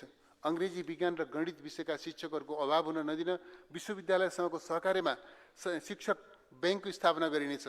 स्नातक तह उत्तीर्ण विद्यार्थीलाई स्वयंसेवक शिक्षकको भूमिकामा परिचालन गरिनेछ। शिक्षा क्षेत्रका सशर्त अनुदान कार्यक्रमलाई क्रमशः वित्तीय समानीकरण अनुदानमा रूपान्तरण गरिनेछ। माध्यमिक शिक्षा परीक्षाको सञ्चालन तथा व्यवस्थापन प्रदेश तहबाट गर्ने प्रबन्ध मिलाइनेछ। कक्षा 5 सम्मका विद्यार्थीलाई उपलब्ध गराइने दिवा खाजा कार्यक्रमको रकम वृद्धि गरी रु 10 अर्ब 19 करोड विनियोजन गरेको छ। यसबाट 28 लाख विद्यार्थी लाभान्वित हुनेछन्। विद्यालयमा निःशुल्क सेनिटरी प्याड वितरण कार्यक्रमलाई निरन्तरता दिई 1 अर्ब 29 करोड विनियोजन गरेको छु। यसबाट 13 लाख छात्रा लाभान्वित हुनेछन्। लक्षित समुदाय र विकट हिमाली जिल्लाका विद्यार्थीलाई प्रदान गर्दै आएको छात्रवृत्तिलाई निरन्तरता दिइनेछ। मुसहर, डोम र चमार समुदायका विद्यार्थीलाई चिकित्सातर्फको उच्च शिक्षामा उत्प्रेरणा छात्रवृत्ति प्रदान गरिनेछ। छात्रवृत्तिका लागि 2 अर्ब 44 करोड विनियोजन गरेको छु। सामुदायिक विद्यालयमा कार्यरत प्रारम्भिक बाल विकास सहयोगी कार्यकर्ता र विद्यालय कर्मचारीको पारिश्रमिक बापत सङ्घीय सरकारबाट उपलब्ध गराइँदै आएको सशर्त अनुदान वृद्धि गरेको छु। यसका लागि रु 10 अर्ब 16 करोड विनियोजन गरेको छु। नेपाली मौलिकतामा आधारित शिक्षण सिकाइ प्रणाली विकास गरिनेछ। विद्यालय शिक्षामा भर्चुअल शिक्षण प्रणालीलाई उपयोग गरिनेछ। शिक्षाको गुणस्तर वृद्धि गर्न डिजिटल सिकाइ पोर्टलको विकास गरिनेछ। अपाङ्गता भएका विद्यार्थीलाई आधारभूत तहको शिक्षा पूरा गर्न छात्रावासको प्रबन्ध गरिनेछ। राष्ट्रिय नियमन मापदण्ड तयार गरी निजी विद्यालयको समेत प्रभावकारी अनुगमन गरिनेछ। गुरुकुल, गुम्बा, मदरसा लगायतका परम्परागत शिक्षा पद्धतिको विषयगत र शैलीगत विशिष्टता संरक्षण र प्रवर्धन गरिनेछ। राष्ट्रिय शैक्षिक सुधार कार्यक्रम अन्तर्गत तराई मधेसमा 1500, पहाडमा 1000 र हिमालमा 500 भन्दा बढी विद्यार्थी सङ्ख्या भएका विद्यालयको भौतिक पूर्वाधार निर्माणको लागि पुँजीगत अनुदान उपलब्ध गराइनेछ। निर्माणाधीन नमुना विद्यालयहरूको निर्माण कार्य सम्पन्न गरिनेछ। यसका लागि रु 2 अर्ब 72 करोड विनियोजन गरेको छु। उच्च शिक्षालाई अनुसन्धानमा लक्षित बनाइनेछ। उच्च शिक्षा सम्बन्धी छात्र ऐन निर्माण गरी विश्वविद्यालयहरूको सञ्चालनमा एकरूपता कायम गरिनेछ। अध्ययनका लागि मुलुक बाहिर जाने प्रवृत्तिमा कमी ल्याउन र रोजगार बजार अनुसारको जनशक्ति विकास गर्न जोड दिइनेछ। विश्वविद्यालयहरूका विभाग एवं संकायहरूको पुनर्संरचना गरिनेछ। विश्वविद्यालय अनुदान आयोगको पुनर्संरचना गरी उच्च शिक्षाको सुदृढ नियमनकारी निकायमा विकास गरिनेछ। विश्वविद्यालयहरूलाई विद्यार्थी सङ्ख्या, शैक्षिक गुणस्तर र पूर्वाधारको आवश्यकताका आधारमा अनुदान उपलब्ध गराइनेछ। शैक्षिक सत्र अगावै शैक्षिक क्यालेन्डर प्रकाशित गर्ने र कार्यान्वयनको अनुगमन गर्ने र सोको पालना नगर्ने विश्वविद्यालयको अनुदान रोक्ने व्यवस्था गरिनेछ। मदन भण्डारी विज्ञान तथा प्रविधि विश्वविद्यालयको पूर्वाधार निर्माण र जनशक्ति व्यवस्थापनको काम अगाडि बढाइनेछ। शहीद दशरथ चन्द्र स्वास्थ्य विज्ञान विश्वविद्यालय सञ्चालनमा ल्याइनेछ। विदेशी योगमा हिमालयन आयुर्वेदिक विश्वविद्यालयको पूर्वाधार निर्माण गरिनेछ। विश्वविद्यालयहरूमा विदेशी विद्यार्थी समेत आकर्षित गर्ने नीति लिइनेछ। शैक्षिक क्यालेन्डर अवधिभरको लागि विदेशी विद्यार्थीलाई निःशुल्क भिसा उपलब्ध गराइनेछ। त्यस्ता विद्यार्थीका अभिभावकलाई बहुप्रवेश भिसाको व्यवस्था मिलाइनेछ। सरकारी स्वास्थ्य प्रणालीमा आवश्यक पर्ने विषय र सङ्ख्या अनुरूप जनशक्ति उत्पादन गर्न छात्रवृत्ति उपलब्ध गराइनेछ। उच्च स्तरीय आर्थिक सुधार सुझाव आएको सिफारिस बमोजिम मेडिकल शिक्षामा प्रदान गरिँदै आएको छात्रवृत्तिलाई गरिब, जीवनदार र अति दुर्गम क्षेत्रका विद्यार्थी लक्षित बनाइनेछ। बर्दिवास, बुटोल, सुर्खेत र डडेलधुरामा निर्माणाधीन तथा प्रस्तावित मेडिकल कलेजहरूको पूर्वाधार निर्माण कार्य अघि बढाउन रु 56 करोड विनियोजन गरेको छु। चिकित्सा शास्त्र, इन्जिनियरिङ, सूचना प्रविधि, नर्सिङ लगायतका प्राविधिक विषयमा जनशक्तिको अभाव हुन नदिन विद्यमान मापदण्ड पुनरावलोकन गरी अध्ययन कोटा वृद्धि गरिनेछ। विद्यालय शिक्षा पूरा गरेका विद्यार्थीलाई नतिजाको आधारमा प्राविधिक तथा व्यावसायिक शिक्षा र विश्वविद्यालय शिक्षामा आबद्ध हुन प्रोत्साहित गरिनेछ। उच्च शिक्षा अध्ययन गर्न नसकेका युवाहरूलाई सिपमूलक तालिमका माध्यमबाट उद्यमशील बनाइनेछ। आगामी वर्ष प्राविधिक शिक्षा तथा व्यावसायिक तालिम परिषदबाट 26,900 युवालाई 6 महिनाभन्दा बढी अवधिको तालिम प्रदान गरिनेछ। प्रत्येक प्रदेशमा एक प्राविधिक शिक्षालय छनौट गरी नमुना शिक्षालयमा स्तरोन्नति गरिनेछ। साधारण विद्यालयका प्राविधिक धारका विद्यार्थीले सिप विकासका लागि त्यस्ता शिक्षालयको पूर्वाधार सुविधाको उपयोग गर्न सक्ने व्यवस्था मिलाइनेछ। सेवाको प्रकृतिका आधारमा सार्वजनिक निकायमा इन्टर्नलाई परिचालन गरिनेछ। उद्यमशीलता मैत्री शिक्षालाई प्रोत्साहन गर्न हप्तामा 20 घण्टा कामको न्यूनतम ज्यालासहित कमाउँदै पढ्दै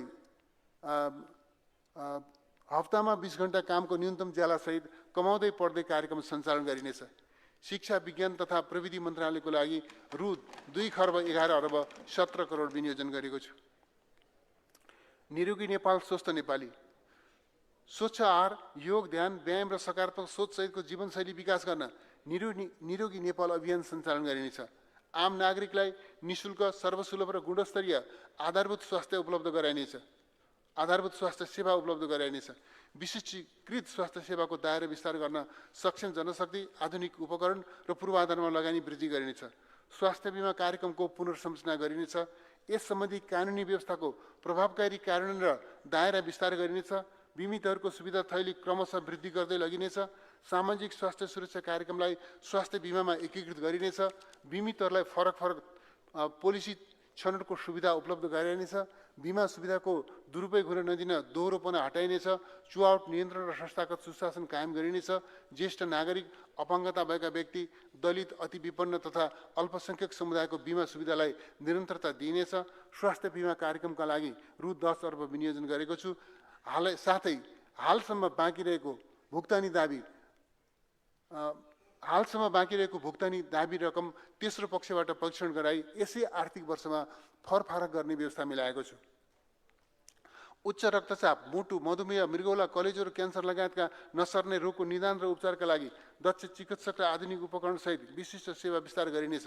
साथै प्रदेशमा मुटु रोग र क्यान्सर रोगको उपचार विस्तार गरिनेछ। फागुन महिनामा नसर्ने रोगको सघन स्क्रिनिङ गर्ने व्यवस्था मिलाइनेछ। आधारभूत स्वास्थ्य सेवा र आधारभूत अस्पतालबाट निःशुल्क उपलब्ध हुँदै आएका औषधिहरूको आपूर्ति सुनिश्चित गरिनेछ।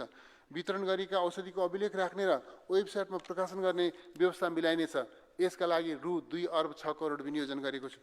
संक्रामक रोग र महामारीबाट सृजना हुने स्वास्थ्य आपतकालीन अवस्थाको पूर्व तयारी एवं प्रतिकारलाई प्रभावकारी बनाउन र डेङ्गी लगायत कीटजन्य रोगको नियन्त्रण गर्न आवश्यक बजेटको व्यवस्था गरेको छु। थारू समुदायमा गम्भीर स्वास्थ्य समस्याका रूपमा रहेको सिकल सेल एनिमिया रोगको निदान तथा उपचारका लागि नवीनतम प्रविधि अवलम्बन गरिनेछ। स्वदेशमै जलनको गुणस्तरीय उपचार सेवा प्रदान गर्न सबै प्रदेशका एक सरकारी अस्पतालमा विशिष्टीकृत जलन उपचार विभाग सञ्चालन गरिनेछ। वीर अस्पतालमा जलनको सघन उपचारका लागि आधुनिक कक्ष विस्तार गरिनेछ। कृतिपुर जलन अस्पताल, धुलीखेल अस्पताल, Kathmandu institute of child health, Tilganga र रणा अङ्गिका आँखा अस्पतालहरूको सेवा तथा गुणस्तर वृद्धि गर्न पुँजीगत अनुदानको व्यवस्था गरेको छु। निर्माणाधीन आधारभूत अस्पतालको निर्माण कार्य सम्पन्न गरिनेछ। निर्माण सम्पन्न भएका अस्पतालहरूलाई स्थानीय तह र समुदायको सहकार्यमा सञ्चालन गरिनेछ। यसका लागि रु 11 अर्ब 24 करोड विनियोजन गरेको छु। स्वास्थ्य सेवामा सबै नागरिकको सहज पहुँचका लागि टेलिमेडिसिन र डिजिटल हेल्थ सेवाको विस्तार गरिनेछ। अत्याधुनिक स्वास्थ्य सेवाको लागि रोबोटिक प्रविधि तथा कृत्रिम बौद्धिकताको उपयोग गरिनेछ। वीर अस्पतालबाट अन्तर्राष्ट्रिय स्तरको चिकित्सा शिक्षा र अत्याधुनिक स्वास्थ्य सेवा उपलब्ध गराउन पूर्वाधार निर्माण, उपकरण र जनशक्ति व्यवस्थापनका लागि बजेट व्यवस्था गरेको छु। कान्ति बाल अस्पताललाई बाल स्वास्थ्य सेवाको सेन्टर अफ एक्सलेन्सका रूपमा विकास गरिनेछ। पाठेघर तथा स्तन क्यान्सर र पाठेघर खस्ने रोगको निःशुल्क परीक्षण गर्ने कार्यक्रमलाई निरन्तरता दिइनेछ। बालिका लक्षित HPV खोप तथा 14 वर्ष मुनिका बालबालिकालाई निःशुल्क क्यान्सर उपचार गर्न रकम विनियोजन गरेको छु। गर्भवती, सुत्केरी तथा नवजात शिशुको जीवन रक्षाका लागि आमा सुरक्षा कार्यक्रम, 16,000 दिन र विपन्न नागरिकका लागि सामूहिक स्वास्थ्य सुरक्षा कार्यक्रम सञ्चालन गर्न रु 13 अर्ब 82 करोड विनियोजन गरेको छु। सबै प्रदेशमा अटिजम तथा बौद्धिक अपाङ्गता भएका बालबालिकाहरूको पहिचान, उपचार र पुनर्स्थापनाका लागि सेवा प्रारम्भ गरिनेछ। मनोसामाजिक परामर्श र सचेतना कार्यक्रम मार्फत मानसिक स्वास्थ्य समस्या निराकरण गरिनेछ। मानसिक अस्पताल लगनखेलको क्षमता विस्तार गरिनेछ। काठमाडौँ उपत्यका स्थित केन्द्रीय अस्पतालमा मस्तिष्क, मेरुदण्ड तथा स्नायु रोगको गुणस्तरीय उपचारका लागि राष्ट्रिय न्युरोसाइन्स केन्द्र स्थापना गरिनेछ। टेकु स्थित राष्ट्रिय जनस्वास्थ्य प्रयोगशालालाई सबै प्रकारका नमुना परीक्षण हुने अन्तर्राष्ट्रिय स्तरको प्रयोगशालामा स्तरोन्नति गर्न पूर्वाधार विकास, यन्त्र उपकरण र जनशक्ति व्यवस्थापन गरिनेछ। यसबाट नमुना परीक्षणका लागि विदेशमा पठाउनु पर्ने अवस्थाको अन्त्य हुने विश्वास लिएको छु।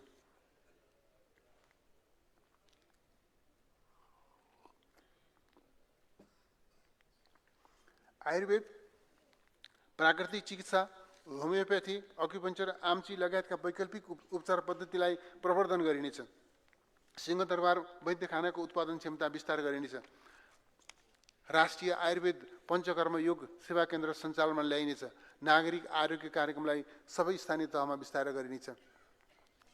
सुपथ मूल्यमा आधारित औषधि उपलब्ध गराउन नियमन क्षमता अभिवृद्धि गरिनेछ। राष्ट्रिय औषधि प्रयोगशालाको क्षमता विस्तार गरी सबै प्रकारका औषधिको गुणस्तर जाँच गरिनेछ। अत्यावश्यक औषधिको स्वदेशमै उत्पादन बढाउन सहजीकरण गरिनेछ। राष्ट्रिय जनसङ्ख्या नीति कार्यान्वयन गरी विकास र समृद्धिमा जनसाङ्ख्यिक लाभको उपयोग गरिनेछ। विकास उकालो चढ्ने, मान्छे ओह्रालो झर्ने अवस्थालाई बदल्न ग्रामीण अर्थतन्त्रमा उत्पादन र रोजगारीका अवसरहरू सृजना गरिनेछ। बसाइ सरलाई व्यवस्थित गर्ने र जनसङ्ख्या वृद्धि दरलाई प्रतिस्थापन दरभन्दा कम हुन नदिने नीति लिइनेछ। स्वास्थ्य तथा जनसङ्ख्या मन्त्रालयको लागि रु 95 अर्ब 81 करोड विनियोजन गरेको छु। युवा तथा खेलकुद। युवा जनशक्तिलाई आत्मअनुशासन र सेवाभावका साथ राष्ट्र निर्माणमा परिचालित हुन अभिप्रेरित गरिनेछ। मुलुकको आर्थिक सामाजिक विकास र सेवा प्रवाहमा युवाको योगदान वृद्धि गरिनेछ। राष्ट्रिय युवा परिषदको समन्वयमा 16 वर्षमाथिका युवालाई निश्चित मापदण्डका आधारमा राष्ट्रिय स्वयंसेवक परिचय पत्र प्रदान गरिनेछ। उनीहरूलाई तालिम र प्रशिक्षणबाट योग्य बनाई शिक्षा, स्वास्थ्य, सामाजिक जागरण, वातावरण संरक्षण, विपदमा उद्धार, राहत र पुनर्स्थापनाका लागि परिचालन गरिनेछ। शिक्षित युवालाई उद्यमशील र स्वरोजगार बनाउन शैक्षिक योग्यता, व्यवसाय दर्ता, सिप परीक्षणको प्रमाणपत्र र परियोजना प्रस्तावको आधारमा बिना धितो 2 लाखदेखि 20 लाखसम्म 3% ब्याज दरमा सहुलियतपूर्ण कर्जा उपलब्ध गराइनेछ। खेल पूर्वाधारको निर्माण र खेलाडीको व्यावसायिकता विकासको लागि लगानी बढाउँदै लगिनेछ। खेलाडीमा म जित्न सक्छु भन्ने उच्च मनोबल विकास गर्न निरन्तर प्रशिक्षण र प्रतियोगिता सञ्चालन गरिनेछ। राष्ट्रिय तथा अन्तर्राष्ट्रिय स्तरका खेलाडी उत्पादन र खेल प्रतियोगिता प्रवर्धन गर्न निजी क्षेत्रलाई खेल पूर्वाधारमा लगानी गर्न आकर्षित गरिनेछ। त्यस्ता खेल पूर्वाधारका लागि सडक, खानेपानी र बिजुलीको पहुँच सुनिश्चित गरिनेछ। झापाको दमकमा सबै प्रकारका खेल प्रतियोगिता आयोजना गर्न सकिने अन्तर्राष्ट्रिय स्तरको आधुनिक रङ्गशाला निर्माण गरिनेछ। खेल विधाको विविधीकरण र खेल पर्यटनको प्रवर्धनका लागि सोलुखुम्बु, मुस्ताङ र जुम्लामा हाई अल्टिच्युड स्पोर्ट्स स्टेडियम निर्माण गरिनेछ। काठमाडौँको मूलपानी क्रिकेट रङ्गशाला, मोरङको गिरिजाप्रसाद कोइराला रङ्गशाला, कैलालीको फाफ्ला क्रिकेट रङ्गशाला र रूपन्देहीको सिद्धार्थ क्रिकेट स्टेडियम निर्माण गर्न रु 42 करोड विनियोजन गरेको छु। कीर्तिपुर स्थित क्रिकेट रङ्गशालाको स्तरोन्नति गर्न रु 40 करोड विनियोजन गरेको छु। त्रिभुवन विश्वविद्यालय इन्जिनियरिङ अध्ययन संस्थानबाट गरिने मूल्याङ्कनका आधारमा चितवन स्थित गौतम बुद्ध क्रिकेट रङ्गशालाको सृजित सम्पत्ति खरिद गर्न सशर्त अनुदानको व्यवस्था गरेको छु। खेल पूर्वाधार निर्माण गर्न बजेटमा उल्लेखनीय वृद्धि गरेको छु। सुर्खेतको वीरेन्द्रनगरमा 10औं राष्ट्रिय खेलकुद प्रतियोगिता आयोजना गर्न रु 54 करोड विनियोजन गरेको छु। राष्ट्रिय एन्टी डोपिङ एजेन्सी सञ्चालन गर्न आवश्यक बजेटको व्यवस्था मिलाएको छु। अन्तर्राष्ट्रिय खेलकुद प्रतियोगितामा पदक विजेता नेपाली खेलाडीलाई प्रोत्साहन गरिनेछ। यस्ता खेलाडी र उनीहरूका सन्ततिलाई शैक्षिक छात्रवृत्ति प्रदान गरिनेछ। खेलाडी र प्रशिक्षकलाई प्रदान गर्दै आएको प्रोत्साहन भत्तालाई निरन्तरता दिएको छु। खेल क्षेत्रमा महिला सहभागिता अभिवृद्धि गर्न महिला लक्षित प्रशिक्षण तथा अभ्यास कार्यक्रम सञ्चालन गरिनेछ। उत्कृष्ट महिला खेलाडीका लागि पुरस्कारको विशेष व्यवस्था गरिनेछ। प्रत्येक प्रदेशमा कम्तीमा 3 विद्यालयमा स्पोर्ट्स एकाडेमी सञ्चालन गर्न बजेट व्यवस्थापन गरेको छु। बालबालिका तथा युवा युवतीलाई स्काउटका माध्यमबाट कर्तव्यपरायण, अनुशासित, स्वावलम्बी, चरित्रवान र सुयोग्य बनाई सामाजिक सेवा र उद्धार कार्यमा परिचालन गरिनेछ। युवा तथा खेलकुद मन्त्रालयका लागि रु 6 अर्ब 8 करोड विनियोजन गरेको छु। महिला, बालबालिका तथा ज्येष्ठ नागरिक। राष्ट्रिय जीवनका सबै क्षेत्रमा महिलाको भूमिका प्रभावकारी बनाइनेछ। लैङ्गिक विभेदको अन्त्य, नेतृत्व क्षमताको विकास र सशक्तिकरणमा जोड दिइनेछ। सार्वजनिक क्षेत्रका कार्यकारी तहमा 33% महिला सहभागिता सुनिश्चित गर्न नीतिगत र संरचनागत सुधार गरिनेछ। महिलामाथि हुने सबै प्रकारका विभेद र उत्पीडनको अन्त्य गर्दै आर्थिक, सामाजिक र सांस्कृतिक रूपमा समानताको हक सुनिश्चित गर्न प्रभावकारी कार्यक्रम सञ्चालन गरिनेछ। महिलाको शैक्षिक तथा आर्थिक अवस्थामा सुधार गरी आत्मविश्वास र स्वाभिमान अभिवृद्धि गरिनेछ। गर्भवती तथा सुत्केरी महिला र बालबालिका लक्षित पोषण कार्यक्रम सञ्चालन गरिनेछ।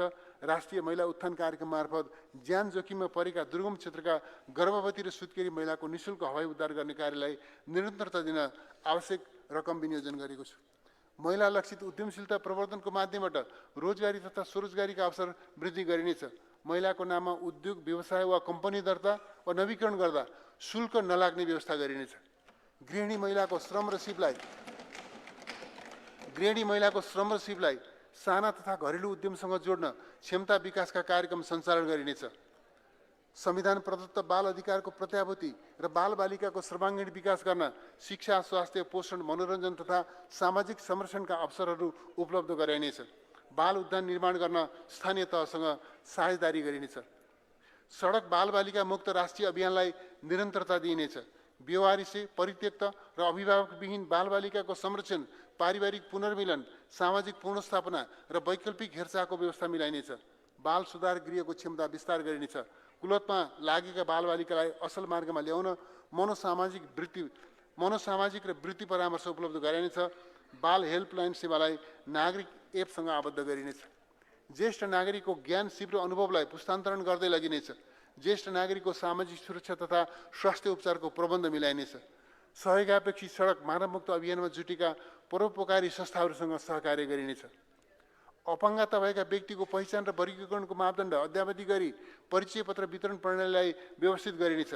सार्वजनिक सेवालाई अपाङ्गता मैत्री बनाइनेछ।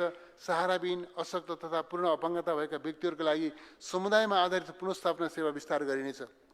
मानव बेचबिखन र ओसार पसारको जोखिम नियन्त्रण गर्न सूचना सङ्कलन, निगरानी र जागरणका कार्यक्रम सञ्चालन गरिनेछ। एसिड आक्रमण लगायतका महिला विरुद्ध हुने सबै प्रकारका हिंसा र उत्पीडनप्रति शून्य सहनशीलताको नीति लिइनेछ। महिला, बालबालिका तथा ज्येष्ठ नागरिक सेवा केन्द्रको निर्माण कार्य सम्पन्न गरिनेछ। हिंसा पीडित महिलाका लागि मधेस, सुदूरपश्चिम र काठमाडौँ उपत्यकामा पुनर्स्थापना केन्द्र स्थापना गरिनेछ। यसका लागि रु 62 करोड विनियोजन गरेको छु। समतामूलक, सभ्य र सुसंस्कृत समाजको निर्माणका लागि छुवाछुत तथा भेदभाव विरुद्ध राष्ट्रिय अभियान सञ्चालन गरिनेछ। यसका लागि सामाजिक अन्तर्मिलन तथा अन्तर्घुलन विशेष कार्यक्रम सञ्चालन गरिनेछ। हरेक वर्षको जेठ 21 गते जातीय भेदभाव तथा छुवाछुत उन्मूलन राष्ट्रिय दिवस मनाइनेछ। बाल श्रम, लैङ्गिक हिंसा, यौन दुर्व्यवहार, बोक्सी आरोप, छाउपडी, महिनावारी विभेद, बाल विवाह लगायतका कुरीति अन्त्य गर्न पारिवारिक तथा सामाजिक जागरणका कार्यक्रम सञ्चालन गरिनेछ। यस्ता अपराधमा संलग्न हुनेहरूलाई कानुन बमोजिम दण्डित गरिनेछ। समाज कल्याण परिषद र राष्ट्रिय बाल अधिकार परिषदको पुनर्संरचना गरिनेछ। गैर सरकारी संस्थाहरूलाई राष्ट्रिय प्राथमिकता र स्थानीय आवश्यकता अनुरूप परिचालन गरिनेछ। राष्ट्रिय तथा अन्तर्राष्ट्रिय गैर सरकारी संस्थाबाट सञ्चालित कार्यक्रमहरूको अभिलेखीकरण, अनुगमन तथा मूल्याङ्कन प्रणालीलाई प्रभावकारी बनाइनेछ। लैङ्गिक तथा यौनिक अल्पसंख्यकलाई मर्यादित जीवनयापन गर्न सशक्तिकरण, सचेतना र सामाजिक अन्तर्घुलनका कार्यक्रम सञ्चालन गरिनेछ। महिला, बालबालिका तथा ज्येष्ठ नागरिक मन्त्रालयका लागि 2 अर्ब 8 करोड विनियोजन गरेको छु। स्वच्छ ऊर्जा तथा सिंचाई, मुलुकको समृद्धिमा योगदान पुर्याउन जलस्रोतको दिगो उपयोग, ऊर्जा क्षेत्रको अनुसन्धान र विकासमा जोड दिनेछ। नदी विषन गुरु योजना अनुरूपको महत्तम उपयोग, संरक्षण र नियमन गरिनेछ। भूमिगत जलस्रोतको उपयोग र व्यवस्थापनको लागि जल सतह मापन तथा डिजिटाइजेसन गरिनेछ। जलविद्युत उत्पादन, प्रसारण र वितरण प्रणालीलाई व्यवस्थित गरिनेछ। ऊर्जा सुरक्षाका लागि विद्युत उत्पादनलाई विविधीकरण गरिनेछ। जलाशययुक्त आयोजनाको निर्माणलाई उच्च प्राथमिकता दिइनेछ। जलविद्युत सर्वेक्षण, उत्पादन, प्रसारण र वितरणमा निजी क्षेत्रको लगानी प्रोत्साहित गरिनेछ। ऊर्जा मिश्रणको लागि लघु तथा साना जलविद्युत, सौर्य तथा वायु ऊर्जाको विकास गरिनेछ। औद्योगिक तथा गृहस्थ ग्राहकको लागि ऊर्जाको माग र खपत समयको आधारमा फरक महसुल निर्धारण गरिनेछ। विद्युत आपूर्तिको भरपर्दो व्यवस्था गरी आन्तरिक ऊर्जा खपत बढाइनेछ। आगामी 2 वर्षभित्र ग्रामीण विद्युतीकरणको बाँकी काम सम्पन्न गरिनेछ। ऊर्जा उत्पादन वृद्धिको आधारमा विद्युत निर्यात सुनिश्चित गर्न छिमेकी तथा सम्भाव्य मुलुकहरूसँग कूटनीतिक पहल गरिनेछ। क्षेत्रीय विद्युत बजारमा नेपालको उपस्थितिलाई सुदृढ गरिनेछ। विश्वविद्यालय तथा निजी क्षेत्रसँगको सहकार्यमा ग्रिन हाइड्रोजनको सम्भाव्यता अध्ययन गरिनेछ। ग्रिन हाइड्रोजन उत्पादन गर्न स्वदेशी तथा विदेशी निजी लगानी आकर्षित गरिनेछ। सौर्य तथा वायु ऊर्जा ब्याट्रीमा सञ्चय गरी राष्ट्रिय प्रणालीमा आबद्ध गरेमा जलाशययुक्त आयोजना सरह विद्युत खरिद सम्झौता गर्ने व्यवस्था मिलाइनेछ। 670 मेगावाट क्षमताको जलाशययुक्त दुधकोशी जलविद्युत आयोजनाको जग्गा प्राप्तिको काम सम्पन्न गरी निर्माण कार्य सुरु गरिनेछ। अध्ययन सम्पन्न भएको तनहु स्थित तल्लो सेती आयोजना सरकारी लगानीमा निर्माण गरिनेछ। बुढी गण्डकी आयोजना सार्वजनिक निजी साझेदारीमा निर्माण गरिनेछ। यस आयोजनामा सरकारले गरेको लगानीलाई सियरमा परिणत गरिनेछ। अपर अरुण, किमाथाङका अरुण, नलगाड, फुकोट कर्णाली, उत्तर गङ्गा, तमोर, मुगु कर्णाली, सुनकोशी 3 लगायतका आयोजनाहरूका लागि लगानी ढाँचा निर्धारण गरी निर्माण कार्य आरम्भ गरिनेछ। तामाकोशी 5 आयोजनाको निर्माण कार्यलाई तीव्रता दिइनेछ। आगामी आर्थिक वर्षभित्र 210 मेगावाट क्षमताको चैनपुर सेती, 106 मेगावाटको जगदुल्ला जलविद्युत आयोजनाको निर्माण प्रारम्भ गरिनेछ। कर्णाली चिसापानी बहुद्देश्यीय आयोजनाको विस्तृत इन्जिनियरिङ डिजाइन सम्पन्न गरी लगानी ढाँचा एकिन गरिनेछ। जनताको जलविद्युत कार्यक्रम अन्तर्गत नेपाल विद्युत प्राधिकरणको व्यवस्थापन र इच्छुक नेपाली नागरिकको सहलगानीमा उच्च प्रतिफलको सम्भावना भएका आयोजनाहरू निर्माण गरिनेछ। पञ्चेश्वर बहुद्देश्यीय आयोजनाको डिपिआर सम्पन्न गरी निर्माण कार्य अघि बढाउन अग्रसरता लिइनेछ। जलविद्युत आयोजना सम्पन्न हुने समय तालिकासँग सङ्गति मिल्ने गरी सब स्टेसन र प्रसारण लाइन निर्माण गरिनेछ। विद्युत उत्पादन र खपतबीच सन्तुलन कायम हुने गरी विद्युत खरिद संस्था गर्ने नीति लिइनेछ। रन अफ रिभर आयोजनाको टेक एन्ड पे अवधारणा अनुरूप विद्युत खरिद संस्था गरिनेछ। राष्ट्रिय प्रसारण प्रणालीदेखि उद्योग स्थलसम्मको वितरण लाइन उद्योग आफैले निर्माण गरेमा व्हिलिङ चार्ज पाउने व्यवस्था गरिनेछ। सघन शहरी क्षेत्रमा विद्युत वितरण लाइन भूमिगत गर्ने कार्यलाई तीव्रता दिइनेछ। खिम्ती 12 विषय लक्ष्मीफेदी, न्यू बुटवल गोरखपुर, दोदोधारा बरेली 400 केबी र चिलिमे केरुङ 200 केबी क्षमताका राष्ट्रिय तथा अन्तर्देशीय प्रसारण लाइनको निर्माण कार्य अघि बढाइनेछ। इनोरुवा पूर्णिमा 400 केबी र चमेलिया जौलजीबी 220 केबी प्रसारण लाइनको अध्ययन सम्पन्न गरी निर्माण सुरु गरिनेछ। कर्णाली प्रदेशमा नियमित विद्युत आपूर्तिका लागि कोहलपुर सुर्खेत जुम्ला 132 केबी प्रसारण लाइनको निर्माण 2 वर्षभित्र सम्पन्न गरिनेछ। ऊर्जा निर्यात सम्भाव्यताको आधारमा थप अन्तर्देशीय प्रसारण लाइन निर्माण गरिनेछ। प्रसारण लाइन विस्तार र वितरण आयोजनाका लागि रु 13 अर्ब 18 करोड विनियोजन गरेको छु।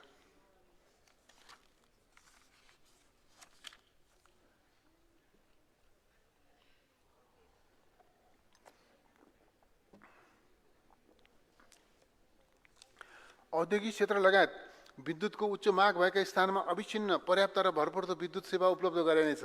विद्युत माग कम हुने समयमा निश्चित युनिटभन्दा बढी खपत गर्ने उत्पादनमूलक उद्योगलाई महसुल दरमा थप छुट दिने व्यवस्था गरी मिलाएको छु। परम्परागत ऊर्जा र एलपी ग्यासलाई प्रतिस्थापन गरी स्वच्छ तथा नवीकरणीय ऊर्जाको खपत बढाउन विद्युतीय चुलो लगायतका घरायसी उपकरणको उपयोगलाई प्रवर्धन गरिनेछ। ऊर्जाको घरायसी आवश्यकता विद्युतीय माध्यमबाट पूरा गर्न 7 प्रदेशका 7 शहरमा कम्प्लिट वायरिङ पाइलट प्रोजेक्ट सञ्चालन गरिनेछ। विद्युत आपूर्ति अवरुद्ध भएको सूचना स्वचालित रूपमा वितरण केन्द्रमा प्राप्त हुने र तत्काल मर्मत गरिने व्यवस्था मिलाइनेछ। विद्युत चुहावट न्यूनीकरण गरिनेछ। नेपाल सरकारको लगानीमा निर्माण हुने बहुउद्देश्यीय आयोजनाबाट उत्पादन हुने विद्युत बिक्री गरी सरकारको सञ्चित कोषमा दाखिला गर्ने व्यवस्था मिलाइनेछ। रानी जमरा कुलरिया आयोजनाबाट उत्पादन भएको र भेरी बबई तथा सुनकोशी मरिन आयोजनाबाट उत्पादन हुने विद्युत बिक्री गरी प्राप्त हुने रकम नेपाल सरकारको सञ्चित कोषमा दाखिला गरिनेछ। वैकल्पिक ऊर्जाको उत्पादन तथा खपत वृद्धि गरी कार्बन उत्सर्जन घटाइनेछ। सौर्य, जैविक तथा वायु ऊर्जामा निजी क्षेत्रको लगानी आकर्षित गरिनेछ। वैकल्पिक ऊर्जातर्फ रु 2 अर्ब 33 करोड विनियोजन गरेको छु। कृषियोग्य भूमिमा सिंचित क्षेत्र विस्तार गर्न सिंचाइ पूर्वाधारको विकास गरिनेछ। बहुउद्देश्यीय आयोजनाको हेडवर्क्स, नहर, सुरुङ, पावर हाउस र वितरण प्रणाली एकसाथ सम्पन्न हुने गरी निर्माण गरिनेछ। बबई, रानी जमरा कुलरिया, महाकाली, प्रगण्ड बडकापथ सिंचाइ आयोजनाहरू आगामी 3 वर्षभित्र सम्पन्न गरिनेछ। सिक्टा र बृहत दाङ उपत्यका सिंचाइ आयोजनाको निर्माणलाई तीव्रता दिइनेछ। यसका लागि रु 8 अर्ब 50 करोड विनियोजन गरेको छु। भेरी बबई डाइभर्सन आयोजनाको हेडवर्क्स र पावर हाउस निर्माण कार्य 2 वर्षभित्र सम्पन्न गर्न 2 अर्ब 7 करोड विनियोजन गरेको छु। सुनसरी मोरङ, चन्द्रनहर, कमला, नारायणी, गण्डक, राजपुर लगायतका सिंचाइ प्रणालीहरूको मर्मत सम्भार, पुनर्स्थापना तथा व्यवस्थापनका लागि रु 1 अर्ब 82 करोड विनियोजन गरेको छु। सुनकोशी मरिन डाइभर्सन आयोजनाको निर्माण कार्यलाई तीव्रता दिइनेछ। बागमती सिंचाइ आयोजनाको स्तरोन्नति गरी सुनकोशी मरिन पथान्तरण आयोजनाबाट थप हुने पानीको उपयोगबाट 12 रौतहट सर्लाही, महोत्तरी र धनुषा जिल्लाका 1,22,000 हेक्टर खेतीयोग्य जमिनमा सिंचाइ सुविधा विस्तार गरिनेछ। यसका लागि रु 2 अर्ब 73 करोड विनियोजन गरेको छु। आगामी 5 वर्षसम्म पहाडी र हिमाली क्षेत्रका कृषियोग्य टारहरूमा लिफ्ट सिंचाइ सुविधा विस्तार गरी 4,68,000 हेक्टरमा भरपर्दो सिंचाइ सुविधा उपलब्ध गराइनेछ। तराई र भित्री मधेसमा भूमिगत जल सिंचाइ सुविधा उपलब्ध गराउन निर्माणाधीन आयोजनाहरू सम्पन्न गरिनेछ। यसका लागि रु 3 अर्ब 31 करोड विनियोजन गरेको छु। नौमुरे बहुउद्देश्यीय आयोजनाका लागि लगानी सुनिश्चित गरी निर्माण कार्य प्रारम्भ गरिन्छ। कालीगण्डकी तिनाउ नदी पथान्तरण आयोजनाको विस्तृत अध्ययन सम्पन्न गरी निर्माणको ढाँचा यकिन गरिनेछ। तमोर चिस्याङ, सुनकोशी तावा, त्रिशुली लोथर, माडी दाङ, ग्वारखोला बहुद्देश्य आयोजनाको अध्ययन तथा तयारी कार्यलाई तीव्रता दिइनेछ। यसको लागि रु 37 करोड विनियोजन गरेको छु। गुणस्तरीय र भरपर्दो मौसम सूचना प्रणालीको विकास गरिन्छ। जलजन्य विपद व्यवस्थापनका लागि उपयुक्त प्रविधिको प्रयोग र पूर्व जानकारी प्रणाली अवलम्बन गरिनेछ। नदी कटान, डुबान तथा पहिरोको जोखिम व्यवस्थापन गर्न महाकाली, कर्णाली, नारायणी, कोशी लगायतका ठूला नदीहरूमा नदी नियन्त्रणका कार्यक्रमहरू सञ्चालन गरिनेछ। मनसुनजन्य विपद र भूकम्पीय प्रकोपबाट प्रभावित क्षेत्रमा सिंचाइ प्रणाली पुनर्निर्माणको कार्यलाई तीव्रता दिइनेछ। यसको लागि रु 5 अर्ब 59 करोड विनियोजन गरेको छु। आर्थिक वर्ष 2082-83 मा सम्पन्न हुने जलविद्युत आयोजनाबाट थप 942 मेगावाट विद्युत उत्पादन भई कुल जडित क्षमता 4800 मेगावाट पुर्याइनेछ। त्यसैगरी 732 किलोमिटर डबल सर्किट राष्ट्रिय प्रसारण लाइन निर्माण हुनेछ। आर्थिक वर्ष 2082-83 मा थप 14,000 हेक्टर जमिनमा सिंचाइ सुविधा पुर्याइनेछ। नदी नियन्त्रणतर्फ 63 किलोमिटर तटबन्ध निर्माण र 270 हेक्टर जग्गा नदी विकास गरिनेछ। ऊर्जा मन्त्रालय तथा सिंचाइ मन्त्रालयको लागि रु 86 अर्ब 1 करोड विनियोजन गरेको छु। दिगो गुणस्तरीय र सुरक्षित पूर्वाधार।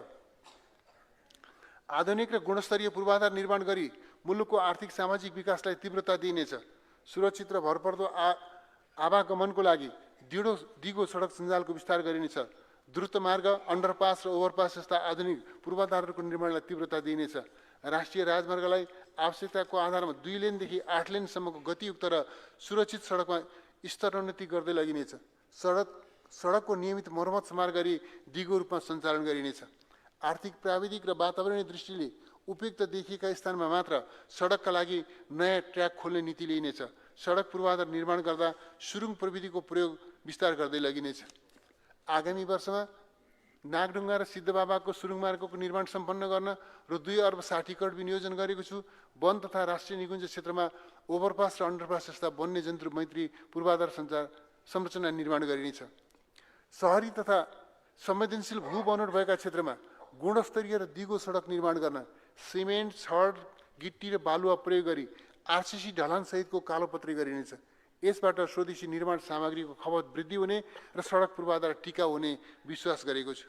बन्द अवस्थामा रहेको काठमाडौँ हेटौडा रोपवेको विकल्पमा नवीन प्रविधिमा आधारित पुलवेको सम्भाव्यता अध्ययन गर्न आवश्यक बजेट छुट्याएको छु। पहाडी तथा हिमाली क्षेत्रमा केबुल कार सञ्चालनलाई प्रोत्साहन गरिनेछ।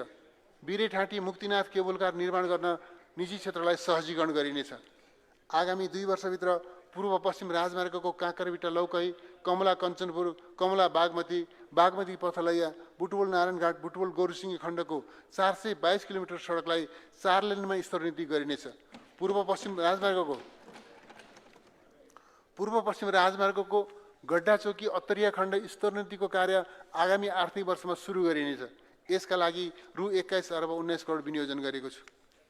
आर्थिक वर्ष 2082-83 मा पर्यटन प्रवर्धन तथा आर्थिक क्रियाकलाप विस्तारको दृष्टिकोणले उच्च सम्भावना रहेको सिद्धार्थ राजमार्गलाई डेडिकेटेड डबल लेनमा स्तरोन्नति गर्ने कार्य प्रारम्भ गरिनेछ।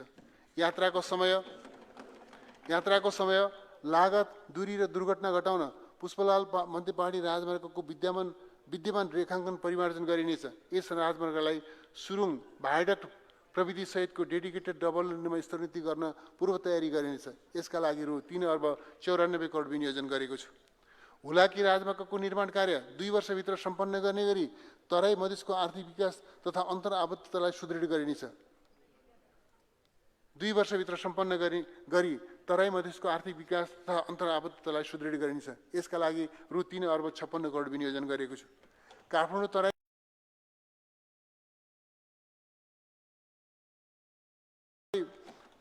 मधेस द्रुत मार्गको निर्माण कार्य आर्थिक वर्ष 2083-84 भित्र सम्पन्न गरिनेछ। आगामी वर्ष 37 किलोमिटर सडकमा सबबेस, 4 किलोमिटर सुरुङ र 60 पुलको निर्माण कार्य सम्पन्न गरिनेछ। त्यसका लागि 24 अर्ब 49 करोड विनियोजन गरेको छु। पृथ्वी राजमार्गको 9 मुगलिङ खण्डलाई डेडिकेटेड डबल लेनमा विस्तार गर्ने कार्यलाई तीव्रता दिइनेछ। आगामी आर्थिक वर्षमा आबुखैरेनी पोखरा सडक खण्ड 4 लेनमा स्तरोन्नति गर्ने काम सम्पन्न गरिनेछ। यसका लागि रु 8 अर्ब 52 करोड विनियोजन गरेको छु। पूर्व पश्चिम राजमार्गलाई तराई मधेसका जिल्ला सदरमुकाम हुँदै सीमावर्ती नाका जोड्ने रानी इटारी, वीरगञ्ज पथलैया, बेलैया बुटवल, मोहना पुल अक्तरिया लगायतका 4 लेनका व्यापारिक मार्गको निर्माण सम्पन्न गरिनेछ। कर्णाली, कालीगण्डकी र कोशी कोरिडोर निर्माण र स्तरोन्नतिको कार्यलाई तीव्रता दिइनेछ। आगामी आर्थिक वर्षमा कर्णाली कोरिडोरको हिल्सा, सिमीकोट तथा खुलालु, पिलुचोर, तुलचस खण्डको सडक स्तरोन्नति गरिनेछ। कर्णाली कोरिडोरको लागि रु 1 अर्ब 27 करोड बजेट व्यवस्था गरेको छु। कोशी कोरिडोरको खाँदबारी दोभान खण्ड र कालीगण्डकी कोरिडोरको स्तरोन्नति गर्न रु 2 अर्ब 33 करोड विनियोजन गरेको छु। अरुण कोरिडोरको चतरा लिगुवा घाट सडक ट्र्याक खोल्न बजेटको व्यवस्था गरेको छु। झापाको बाहुनडाँगीदेखि डडेलधुराको रूपालसम्म बस्ती र बजारलाई जोड्ने मदन भण्डारी राजमार्ग निर्माणका लागि 2 अर्ब 51 करोड विनियोजन गरेको छु। अत्तरिया, खोडपे, दार्चुला सडक खण्डको विस्तृत अध्ययन सम्पन्न गरी डेडिकेटेड डबल लेनमा स्तरोन्नति गर्ने कार्य सुरु गरिनेछ। महाकाली कोरिडोर अन्तर्गत ब्रह्मदेव झुलाघाट तुषारपानी खण्डको स्तरोन्नति गर्न, तुषारपानी टिङ्कर खण्डको ट्र्याक खोल्न स्तरोन्नति गर्न र तुषारपानी टिङ्कर खण्डको ट्र्याक खोल्न आवश्यक बजेट छुट्याएको छु। कर्णाली राजमार्ग अन्तर्गत सुर्खेत खुलालु कालीकोट जुम्ला सडक र सुर्खेत महाबुलेक नागमा गमगढी सडकलाई स्तरोन्नति गर्न बजेट व्यवस्था गरेको छु। तालचा रारा सडक कालोपत्र गरिनेछ। गल्छी रसुवा गढी सडक स्तरोन्नतिका लागि 2 अर्ब 56 करोड विनियोजन गरेको छु। रणनीतिक तथा व्यापारिक महत्त्वका तमोर कोरिडोर, दमक चिसापानी सडक, भेरी कोरिडोर, डुम्रे बेसी सडक, सामे सडक, कक्रवा सालजनी सन्धिखर्क ढोरपाटन सडक, शहीद मार्ग, रत्न राजमार्ग, राप्ती राजमार्ग, खुटिया दिपाल लगायतका सडकको स्तरोन्नति गर्न आवश्यक रकम विनियोजन गरेको छु। काठमाडौँको चक्रपथको कलङ्की वसुन्धरा धोबीखोला सडक खण्डको स्तरोन्नति गर्ने कार्यलाई निरन्तरता दिन रु 1 अर्ब 24 करोड विनियोजन गरेको छु। विपदबाट क्षतिग्रस्त बीपी राजमार्ग, अर्नीको राजमार्ग, कान्ति राजपथ, मेची राजमार्ग लगायत सडकको पुनर्निर्माण गर्न आवश्यक बजेट विनियोजन गरेको छु। राष्ट्रिय राजमार्गमा पर्ने सडक पुल निर्माण गर्न रु 3 अर्ब 18 करोड विनियोजन गरेको छु। निर्माणाधीन वैकल्पिक सहायक राजमार्ग र निर्वाचन क्षेत्र रणनीति सडक कार्यक्रम अन्तर्गतका आयोजनालाई आगामी आर्थिक वर्षभित्र सम्पन्न गरी सृजित दायित्व फरफार गरिनेछ। यसका लागि रु 21 अर्ब 8 करोड विनियोजन गरेको छु। भौगोलिक अवस्थिति, जनसङ्ख्या, यातायातको चाप र लेन तथा लेन्थका आधारमा सडकको वर्गीकरण गरिनेछ। सवारी साधनको मापदण्ड तर्जुमा गरी सडक दुर्घटना न्यूनीकरण गरिनेछ। प्रमुख सहरहरूमा ट्राफिक सङ्केत चिन्ह र सडकबत्तीको व्यवस्था गरी सवारी चाप व्यवस्थित गरिनेछ। सवारी प्रदूषण मापनका लागि आधुनिक प्रविधिको उपयोग गरिनेछ। काठमाडौँ उपत्यकाको यातायात व्यवस्थालाई वातावरण मैत्री बनाउन साझा यातायातलाई थप 100 विद्युतीय बस उपलब्ध गराइनेछ। सार्वजनिक यातायातको यात्रु चापलाई व्यवस्थित गर्न सहरी क्षेत्रमा मास ट्रान्सपोर्ट सञ्चालन गर्न प्रोत्साहित गरिनेछ।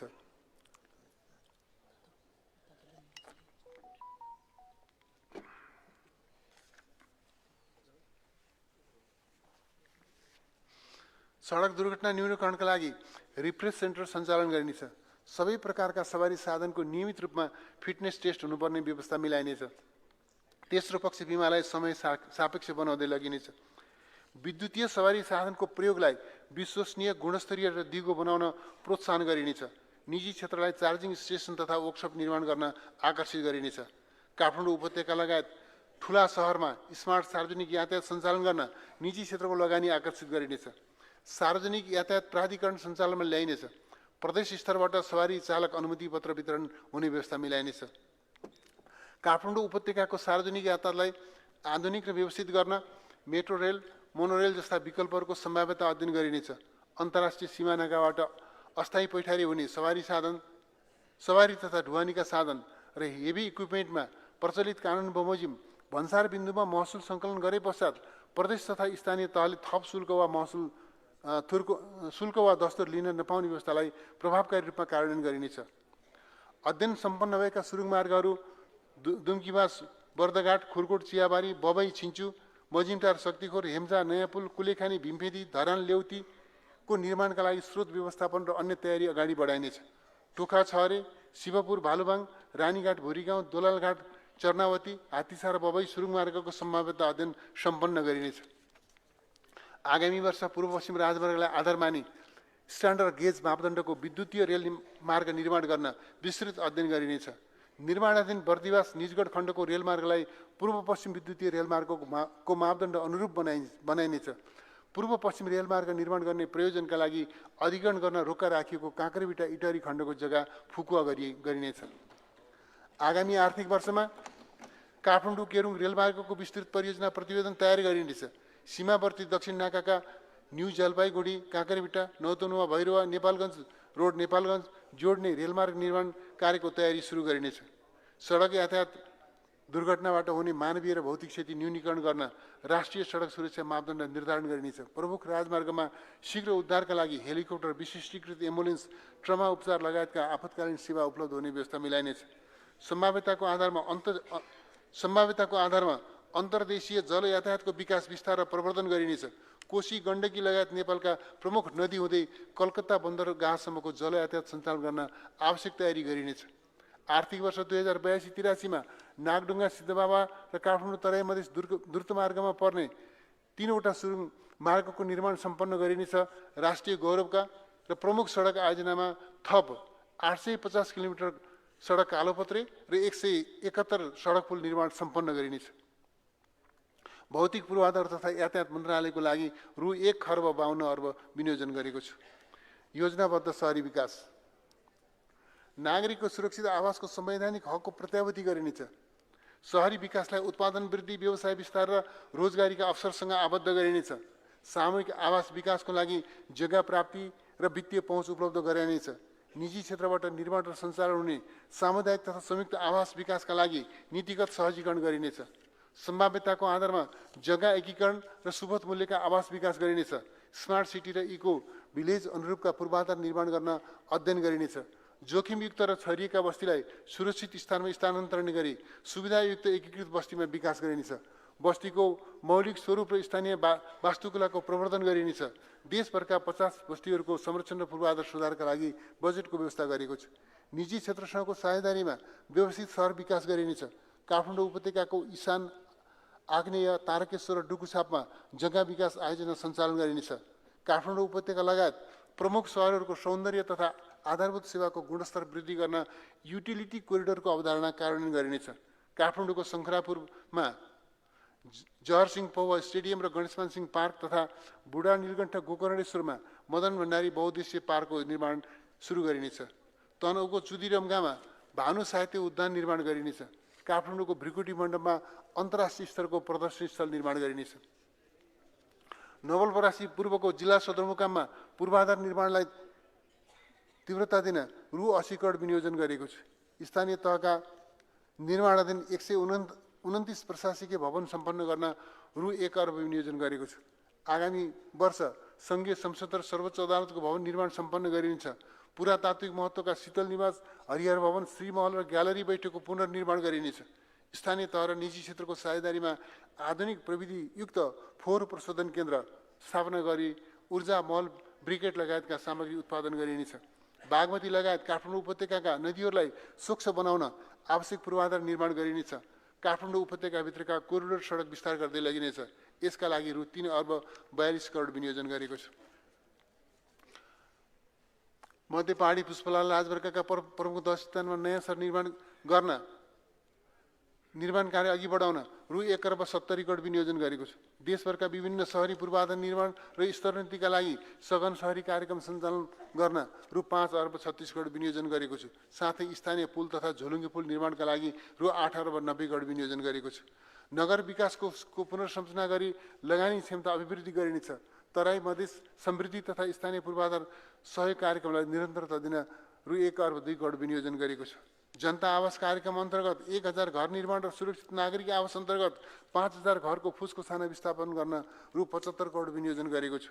आर्थिक वर्ष 2082-83 मा 727 किलोमिटर शहरी तथा ग्रामीण सडक कालोपत्री तथा स्तरोन्नति, 46 स्थानीय पुल सडक र 200 झोलुङ्गे पुल निर्माण सम्पन्न हुनेछ। शहरी विकास मन्त्रालयको लागि रु 1,18 अर्ब 34 करोड विनियोजन गरेको छु।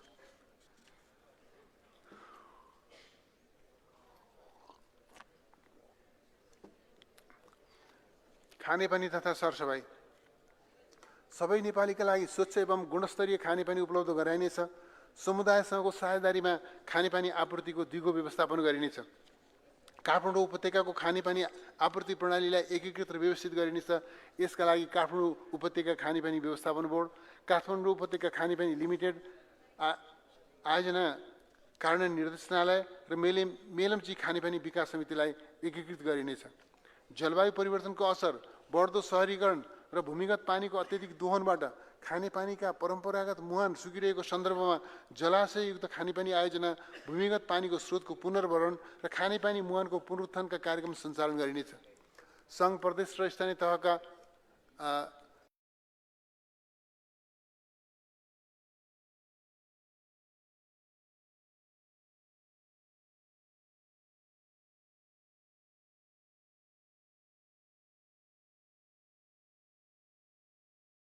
स्थानीय तहका 7 लाख लिटर क्षमताको पानी प्रशोधन केन्द्रको निर्माण गरिनेछ। काठमाडौँ उपत्यकामा खानेपानी वितरण प्रणाली विस्तार गरिनेछ। यसका लागि रु 6 अर्ब 37 करोड विनियोजन गरेको छ। आगामी आर्थिक वर्षमा तराई मधेसका 280 अधुरा खानेपानी आयोजना निर्माण कार्य सम्पन्न गरी स्थानीय तहमा हस्तान्तरण गरिनेछ। एक घर एक धारा कार्यक्रमलाई प्रभावकारी रूपमा कार्यान्वयन गर्न प्रदेश तथा स्थानीय तहसँग सहकार्य गरिनेछ। विपदबाट क्षतिग्रस्त खानेपानी आयोजनाहरूको मर्मत तथा पुनर्स्थापना गरिनेछ। यसका लागि रु 41 करोड विनियोजन गरेको छु। जलवायु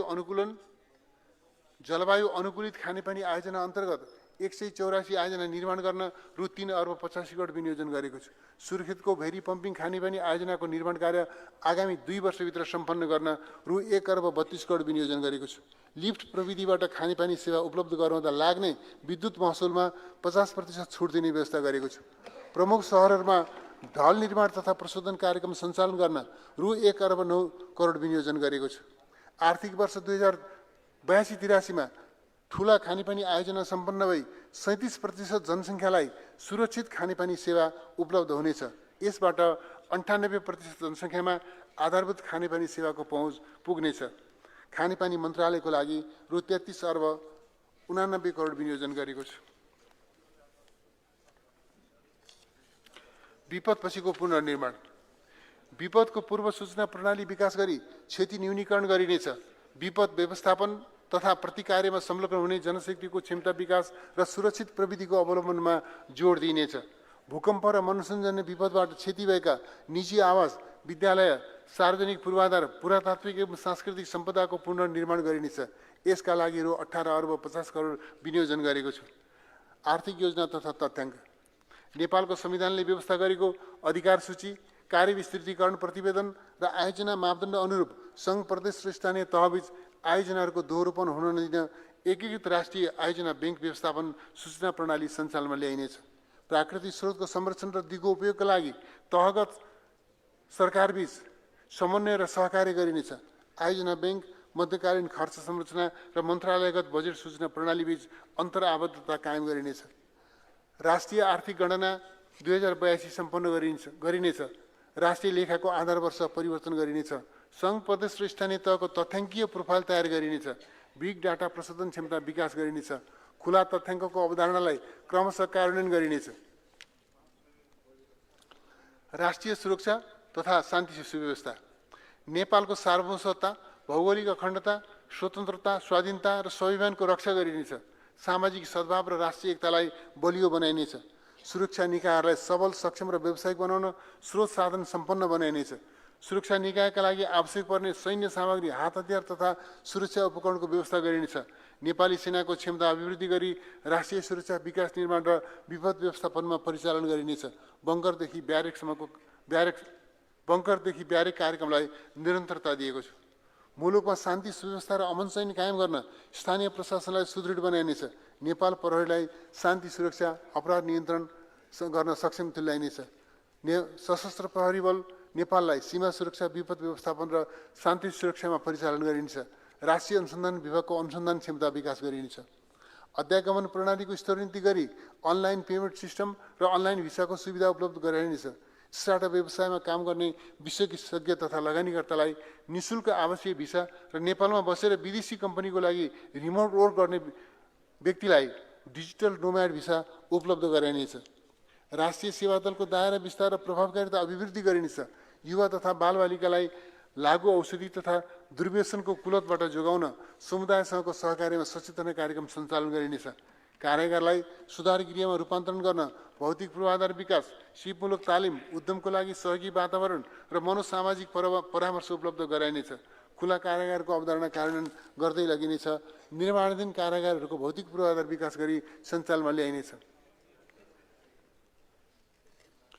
परराष्ट्र सम्बन्ध, सार्वभौमिक समानता, पारस्परिक लाभ र सम्मानका आधारमा अन्तर्राष्ट्रिय सम्बन्ध विकास गरिनेछ।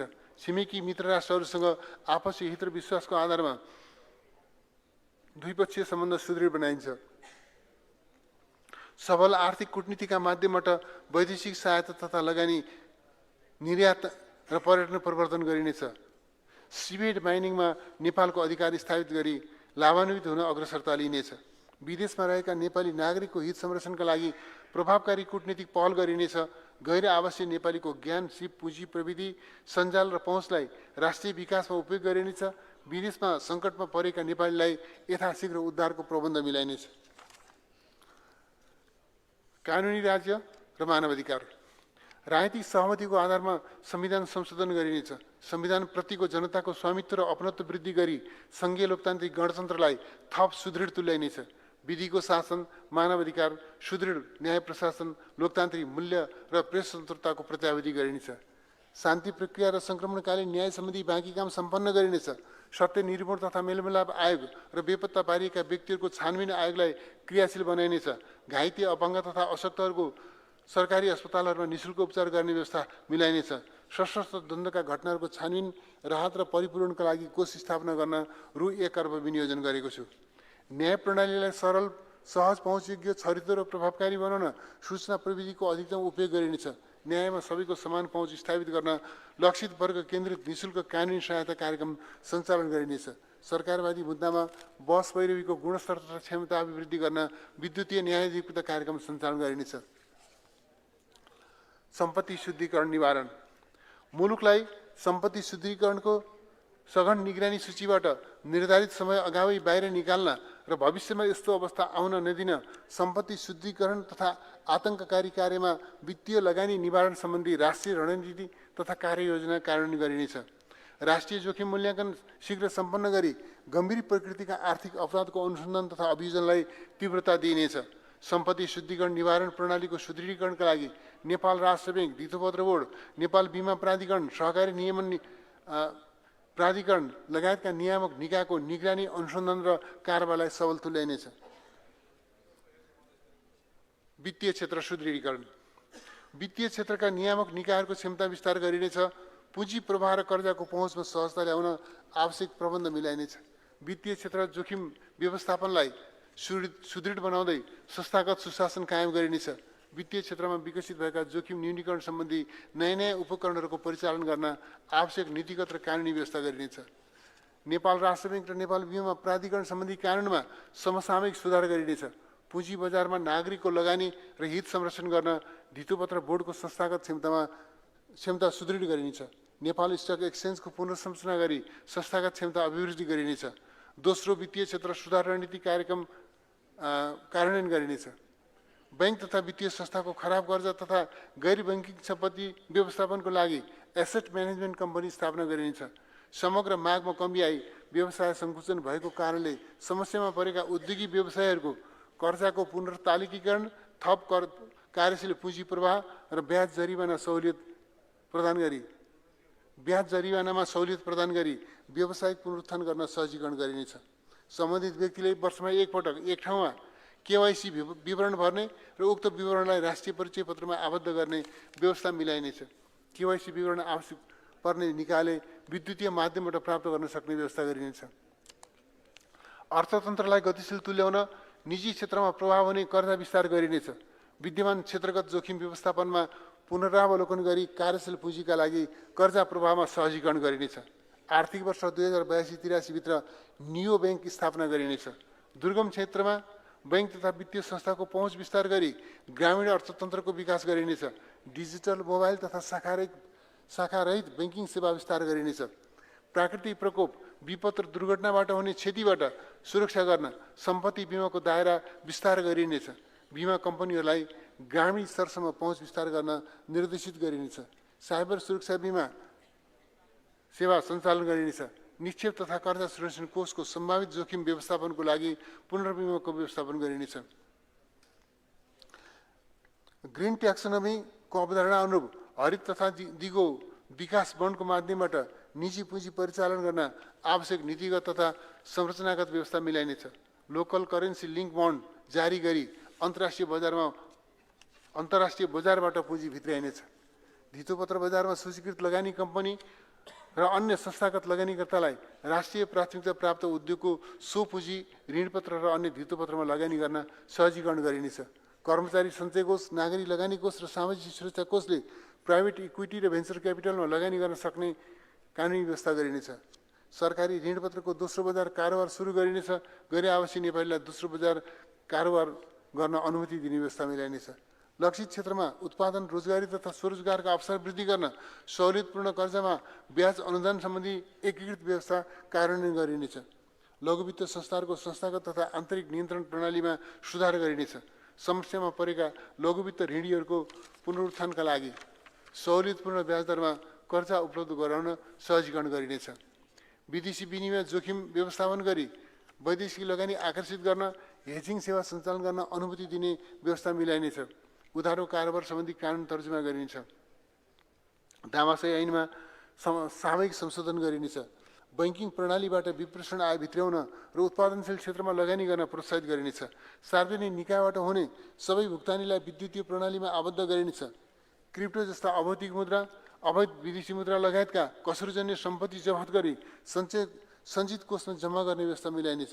कसुरजन्य सम्पत्तिको रोका, नियन्त्रण र जफत सम्बन्धी कार्यलाई थप प्रभावकारी बनाइनेछ।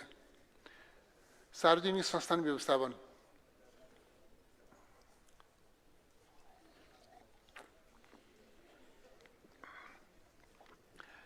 व्यवस्थापन स्वायत्तता, प्रविधि हस्तान्तरण तथा नवप्रवर्तनको माध्यमबाट सार्वजनिक संस्थानहरूको प्रतिस्पर्धात्मक क्षमता विकास गरिनेछ। संस्थानहरूको व्यवस्थापन सुधार गर्न पुनर्संरचना, कम्पनीमा रूपान्तरण, रणनीतिक साझेदार, विनिवेश लगायतका उपयुक्त विधि अवलम्बन गरिनेछ। सार्वजनिक संस्थानको सरकारी लगानी व्यवस्थापन गर्दा जमिनको स्वामित्व नेपाल सरकारमा नै कायम राख्ने नीति लिइनेछ। नेपाल सरकारको स्वामित्वमा रहेका बन्द तथा रुग्ण उद्योगहरूलाई उपयुक्तताको आधारमा नवीन प्रविधिको प्रयोग गरी सञ्चालन तथा व्यवस्थापन गरिनेछ। सार्वजनिक निजी साझेदारीमा धोवादी फलम कम्पनी सञ्चालनमा ल्याइनेछ। जनकपुर चुरोड कारखाना, गोरखपुर रबर उद्योग, गोरखाली रबर उद्योग, बुटवल धागो कारखाना, Nepal metal company, Nepal orient and magnesite, Hetauda र उदयपुर सिमेन्ट लगायतका सार्वजनिक प्रतिष्ठानको विद्यमान अवस्था र व्यावसायिक सम्भाव्यताको अध्ययन गरी सरकारी लगानी व्यवस्थापन गरिनेछ। नेपाल सरकारको बहुमत सेयर कायम रहने गरी नेपाल दूरसञ्चार कम्पनीको 30% सेयर आम नागरिकमा विनिवेश गरिनेछ। यस कम्पनीको संस्थागत सबलीकरणको लागि रणनीतिक साझेदारीको नीति अपनाइनेछ। नेपाल विद्युत प्राधिकरणको नियामकीय क्षमता अभिवृद्धि गरिन्छ। विद्युत उत्पादन, प्रसारण र वितरणको भूमिकालाई अलग अलग गर्न सुदृढ संस्थागत व्यवस्था गरिनेछ। नेपाल वायु सेवा निगमको क्षमता विस्तार, गुणस्तर सुधार र व्यावसायिकता विकास गर्न सार्वजनिक कम्पनीमा रूपान्तरण, व्यवस्थापन, करार र सक्षम अन्तर्राष्ट्रिय वायु सेवा कम्पनीसँग रणनीतिक साझेदारी गरिनेछ। नेपाल दुग्ध विकास संस्थानको पुनर्संरचना गरिनेछ। राष्ट्रिय बीमा कम्पनी र राष्ट्रिय जीवन बीमा कम्पनीको संस्थागत सुधार गरिनेछ। सञ्चालन खर्च धान्न नसकेका, अवकाश कोषको व्यवस्थापन नगरेका र अघिल्लो आर्थिक वर्षसम्मको लेखा परीक्षण नगराएका सार्वजनिक संस्थानका पदाधिकारी तथा कर्मचारीहरूलाई संस्थानको खर्चमा विदेश भ्रमण जान र आर्थिक दायित्व बढ्ने गरी सेवा सुविधा बढाउन रोक लगाएको छ। शासकीय सुधार र भ्रष्टाचार नियन्त्रण। नेपालको संविधानमा उल्लिखित सङ्घ, प्रदेश र स्थानीय तहको अधिकार सूची अनुरूप कार्य विस्तृतीकरण प्रतिवेदन पुनरावलोकन गरिनेछ। 3 तहका कानुनहरूबीच कार्यक्षेत्रगत तादात्म्यता र एकरूपता कायम गर्न मौजूदा कानुनहरूमा सुधार गरिनेछ। उच्च स्तरीय शासकीय सुधार आयोगको मार्गदर्शनमा नीतिगत, कानुनी तथा संस्थागत सुधार गरिनेछ।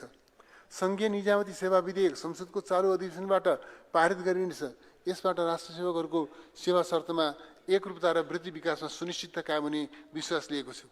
सार्वजनिक सेवाको प्रभावकारिता बढाउन र विकासलाई नतिजामुखी बनाउन प्रधानमन्त्री तथा मन्त्री परिषदको कार्यालयलाई सेन्टर अफ एक्सलेन्सको रूपमा विकास गरिनेछ।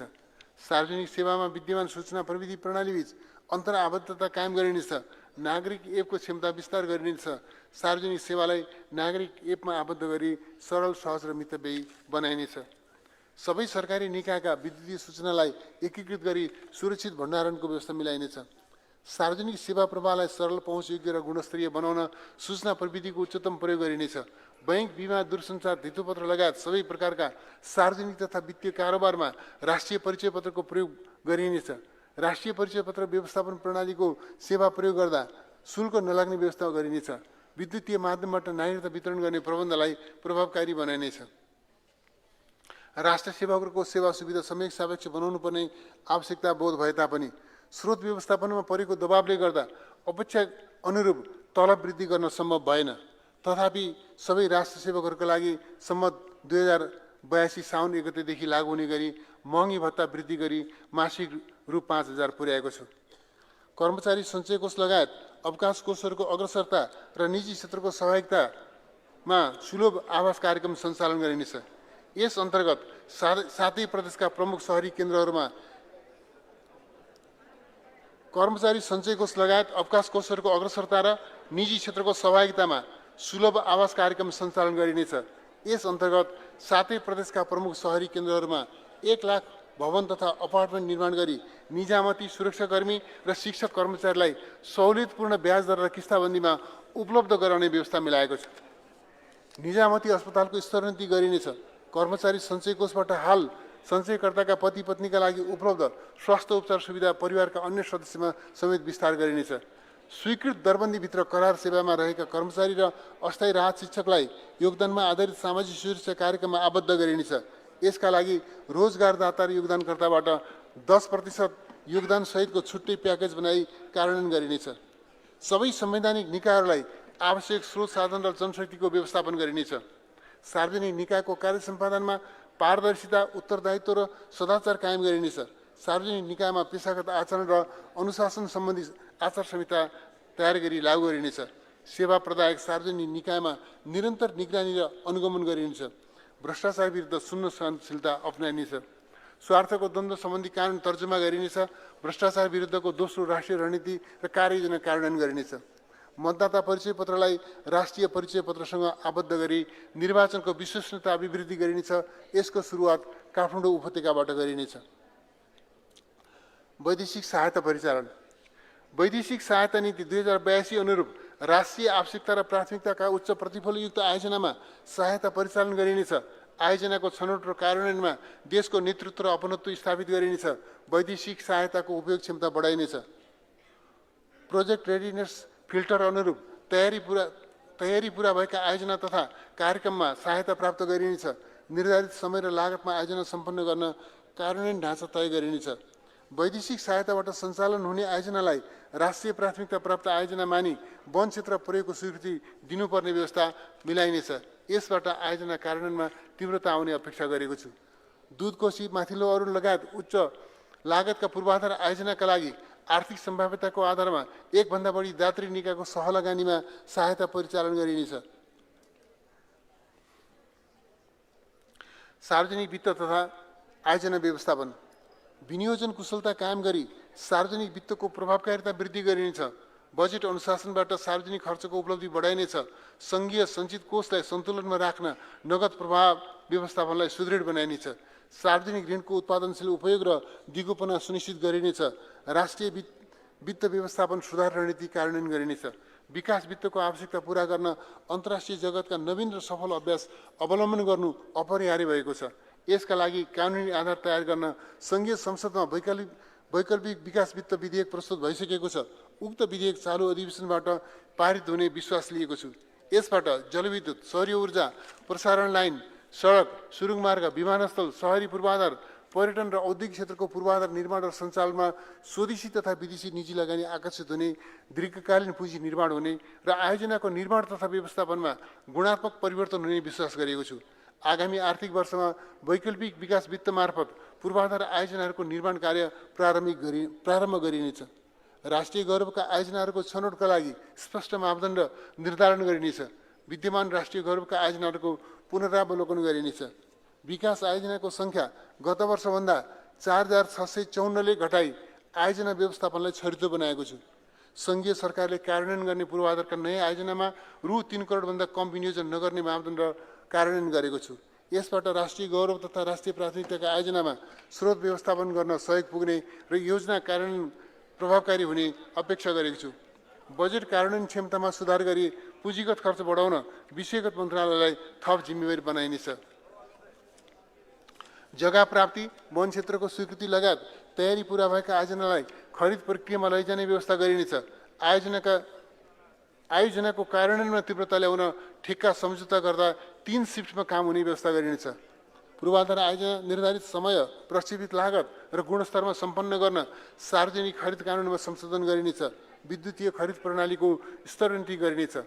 सार्वजनिक खरिद सम्बन्धी नमुना बोलपत्र कागजात निर्माण, परिमार्जन र नेपालीकरण गरिनेछ। नतिजाप्रति आयोजना प्रमुख र निर्माण व्यवसायलाई थप जवाबदेही बनाइनेछ। आयोजनासँग सम्बन्धित सबै काम एउटै ठेक्का प्याकेजमा समावेश गर्नुपर्ने व्यवस्था गरिनेछ। ठेक्का सम्झौता कार्यान्वयनमा सृजना हुने विवादको समाधानका लागि मध्यस्थता प्रक्रियालाई कानुन सम्मत, पारदर्शी र जिम्मेवार बनाइनेछ। प्रदेश र स्थानीय तहले सन्तुलित बजेट तर्जुमा गर्नुपर्ने र मध्यकालीन खर्च संरचनाको सीमाभित्र रही बहुवर्षीय दायित्व व्यवस्थापन गर्नुपर्ने व्यवस्था गरेको छु। बजेटमा समावेश भएका कार्यक्रम तथा आयोजनाका लागि खरिदका तयारी कार्य आजका मितिदेखि सुरु गर्न सकिने र बजेट स्वीकृत भए पश्चात चालु आर्थिक वर्षभित्रै सम्झौता गर्न सकिने व्यवस्था मिलाएको छु। आगामी आर्थिक वर्षदेखि राष्ट्रिय गौरव र उच्च प्राथमिकताका आयोजनामा विनियोजित रकम विशेष अवस्थामा बाहेक अन्य आयोजना तथा कार्यक्रममा रकमान्तर गर्न नपाइने व्यवस्था मिलाएको छु। रु 25 करोडभन्दा बढी लागतका आयोजनाको लक्ष्य, प्रगति र गुणस्तर, समय सीमाको राष्ट्रिय ड्यासबोर्ड प्रणाली विकास गरी अनुगमन गरिनेछ। आयोजना कार्यान्वयन गर्दा समयमै निर्माण नगरेका कारणले लागत बढ्न गएमा सम्बन्धित पदाधिकारीलाई जवाफदेही बनाइनेछ। कार्य प्रगति 80% बढी भएका आयोजनाहरू सम्पन्न गर्न स्रोतको अभाव हुन दिइने छैन। क्रमागत आयोजना सम्पन्न गरी विकास नतिजा हासिल गर्न जोड दिइनेछ। स्रोत सुनिश्चित भएका बहुवर्षीय आयोजना र सृजित दायित्वको भुक्तानीको लागि आवश्यक रकम विनियोजन गरेको छु। त्रुटिपूर्ण डिजाइन र स्पेसिफिकेसन तयार गरी अस्वाभाविक दायित्व सृजना गर्ने व्यक्तिलाई जवाफदेही बनाई कानुनको दायरामा ल्याइनेछ। पहाड तथा हिमाली क्षेत्रमा राष्ट्रिय राजमार्ग बाहेकका प्रादेशिक तथा स्थानीय सडक इन्टरमिडिएट लेनमा निर्माण गरिनेछ। मितव्ययिता संविधानले निर्दिष्ट गरे बमोजिम सङ्घ, प्रदेश र स्थानीय तहबाट बजेट अनुशासन सुदृढ गर्न कानुन निर्माण गरिनेछ। तिनै तहमा लागू हुने गरी सार्वजनिक खर्च मापदण्ड तर्जुमा गरिनेछ। सरकारी कोषबाट प्रदान गरिने अनुदान लक्षित वर्गमा पुर्याउन र दोहोरोपना हटाउन तिनै तहमा लागू हुने गरी उत्पादन प्रोत्साहनमा आधारित राष्ट्रिय अनुदान नीति निर्माण गरिनेछ। अनुदानको अधिकतम सीमा लागतको 50% कायम गरिनेछ। सङ्घ, प्रदेश र स्थानीय तहको कार्यजिम्मेवारी अनुरूप सङ्गठन तथा व्यवस्थापन सर्वेक्षणको राष्ट्रिय मापदण्ड तर्जुमा गरी विद्यमान संरचना तथा दरबन्दी पुनरावलोकन गरिनेछ। छरितो र कामकाजी संरचना तथा कर्मचारी व्यवस्थापन गरी चालु खर्चमा उल्लेखनीय कटौती गरिनेछ। राज्य कोषबाट सुविधा प्राप्त गर्ने प्रतिष्ठान, बोर्ड, समिति तथा सार्वजनिक निकायका पदाधिकारी र कर्मचारीको तलब तथा सेवा सुविधा पुनरावलोकन गरी एकरूपता ल्याइनेछ। यसका लागि 3 महिनाभित्र सुझावसहितको प्रतिवेदन पेश गर्न सिफारिस समिति गठन गरिनेछ।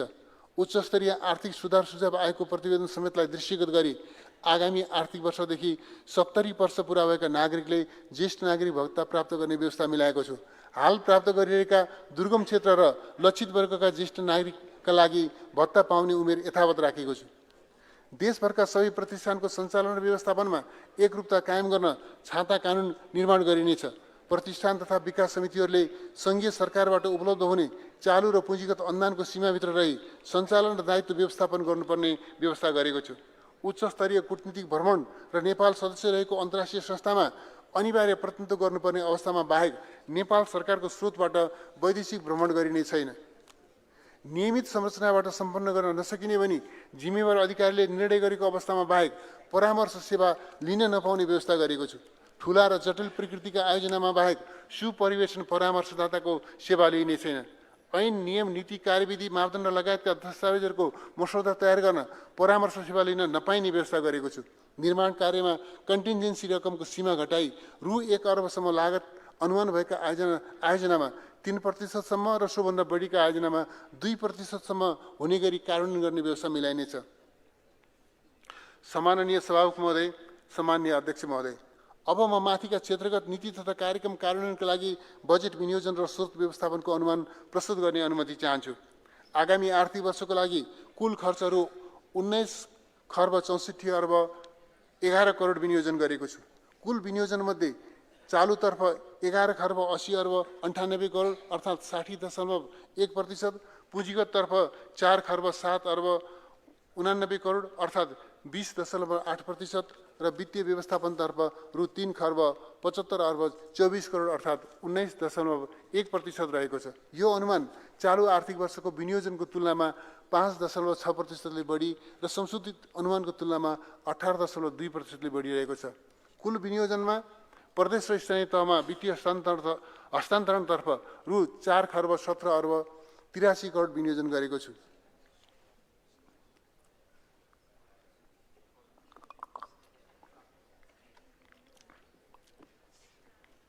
आगामी आर्थिक वर्षका लागि अनुमान गरिएको खर्च बेहोर्ने स्रोतमध्ये राजस्वबाट रु 13 खर्ब 15 अर्ब र वैदेशिक अनुदानबाट रु 53 अर्ब 45 करोड बेहोर्दा रु 5 खर्ब 95 अर्ब 66 करोड न्यून हुनेछ।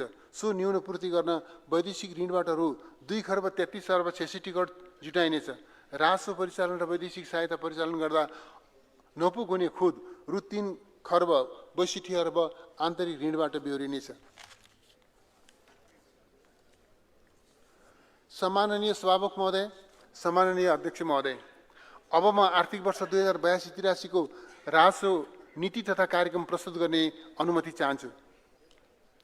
राजस्व प्रणालीलाई लगानी मैत्री र उत्पादनमुखी बनाउन र निरन्तर बढिरहेको सार्वजनिक खर्चका लागि स्रोत व्यवस्थापन गर्न आवश्यक छ। कर प्रणालीलाई अन्तर्राष्ट्रिय मापदण्ड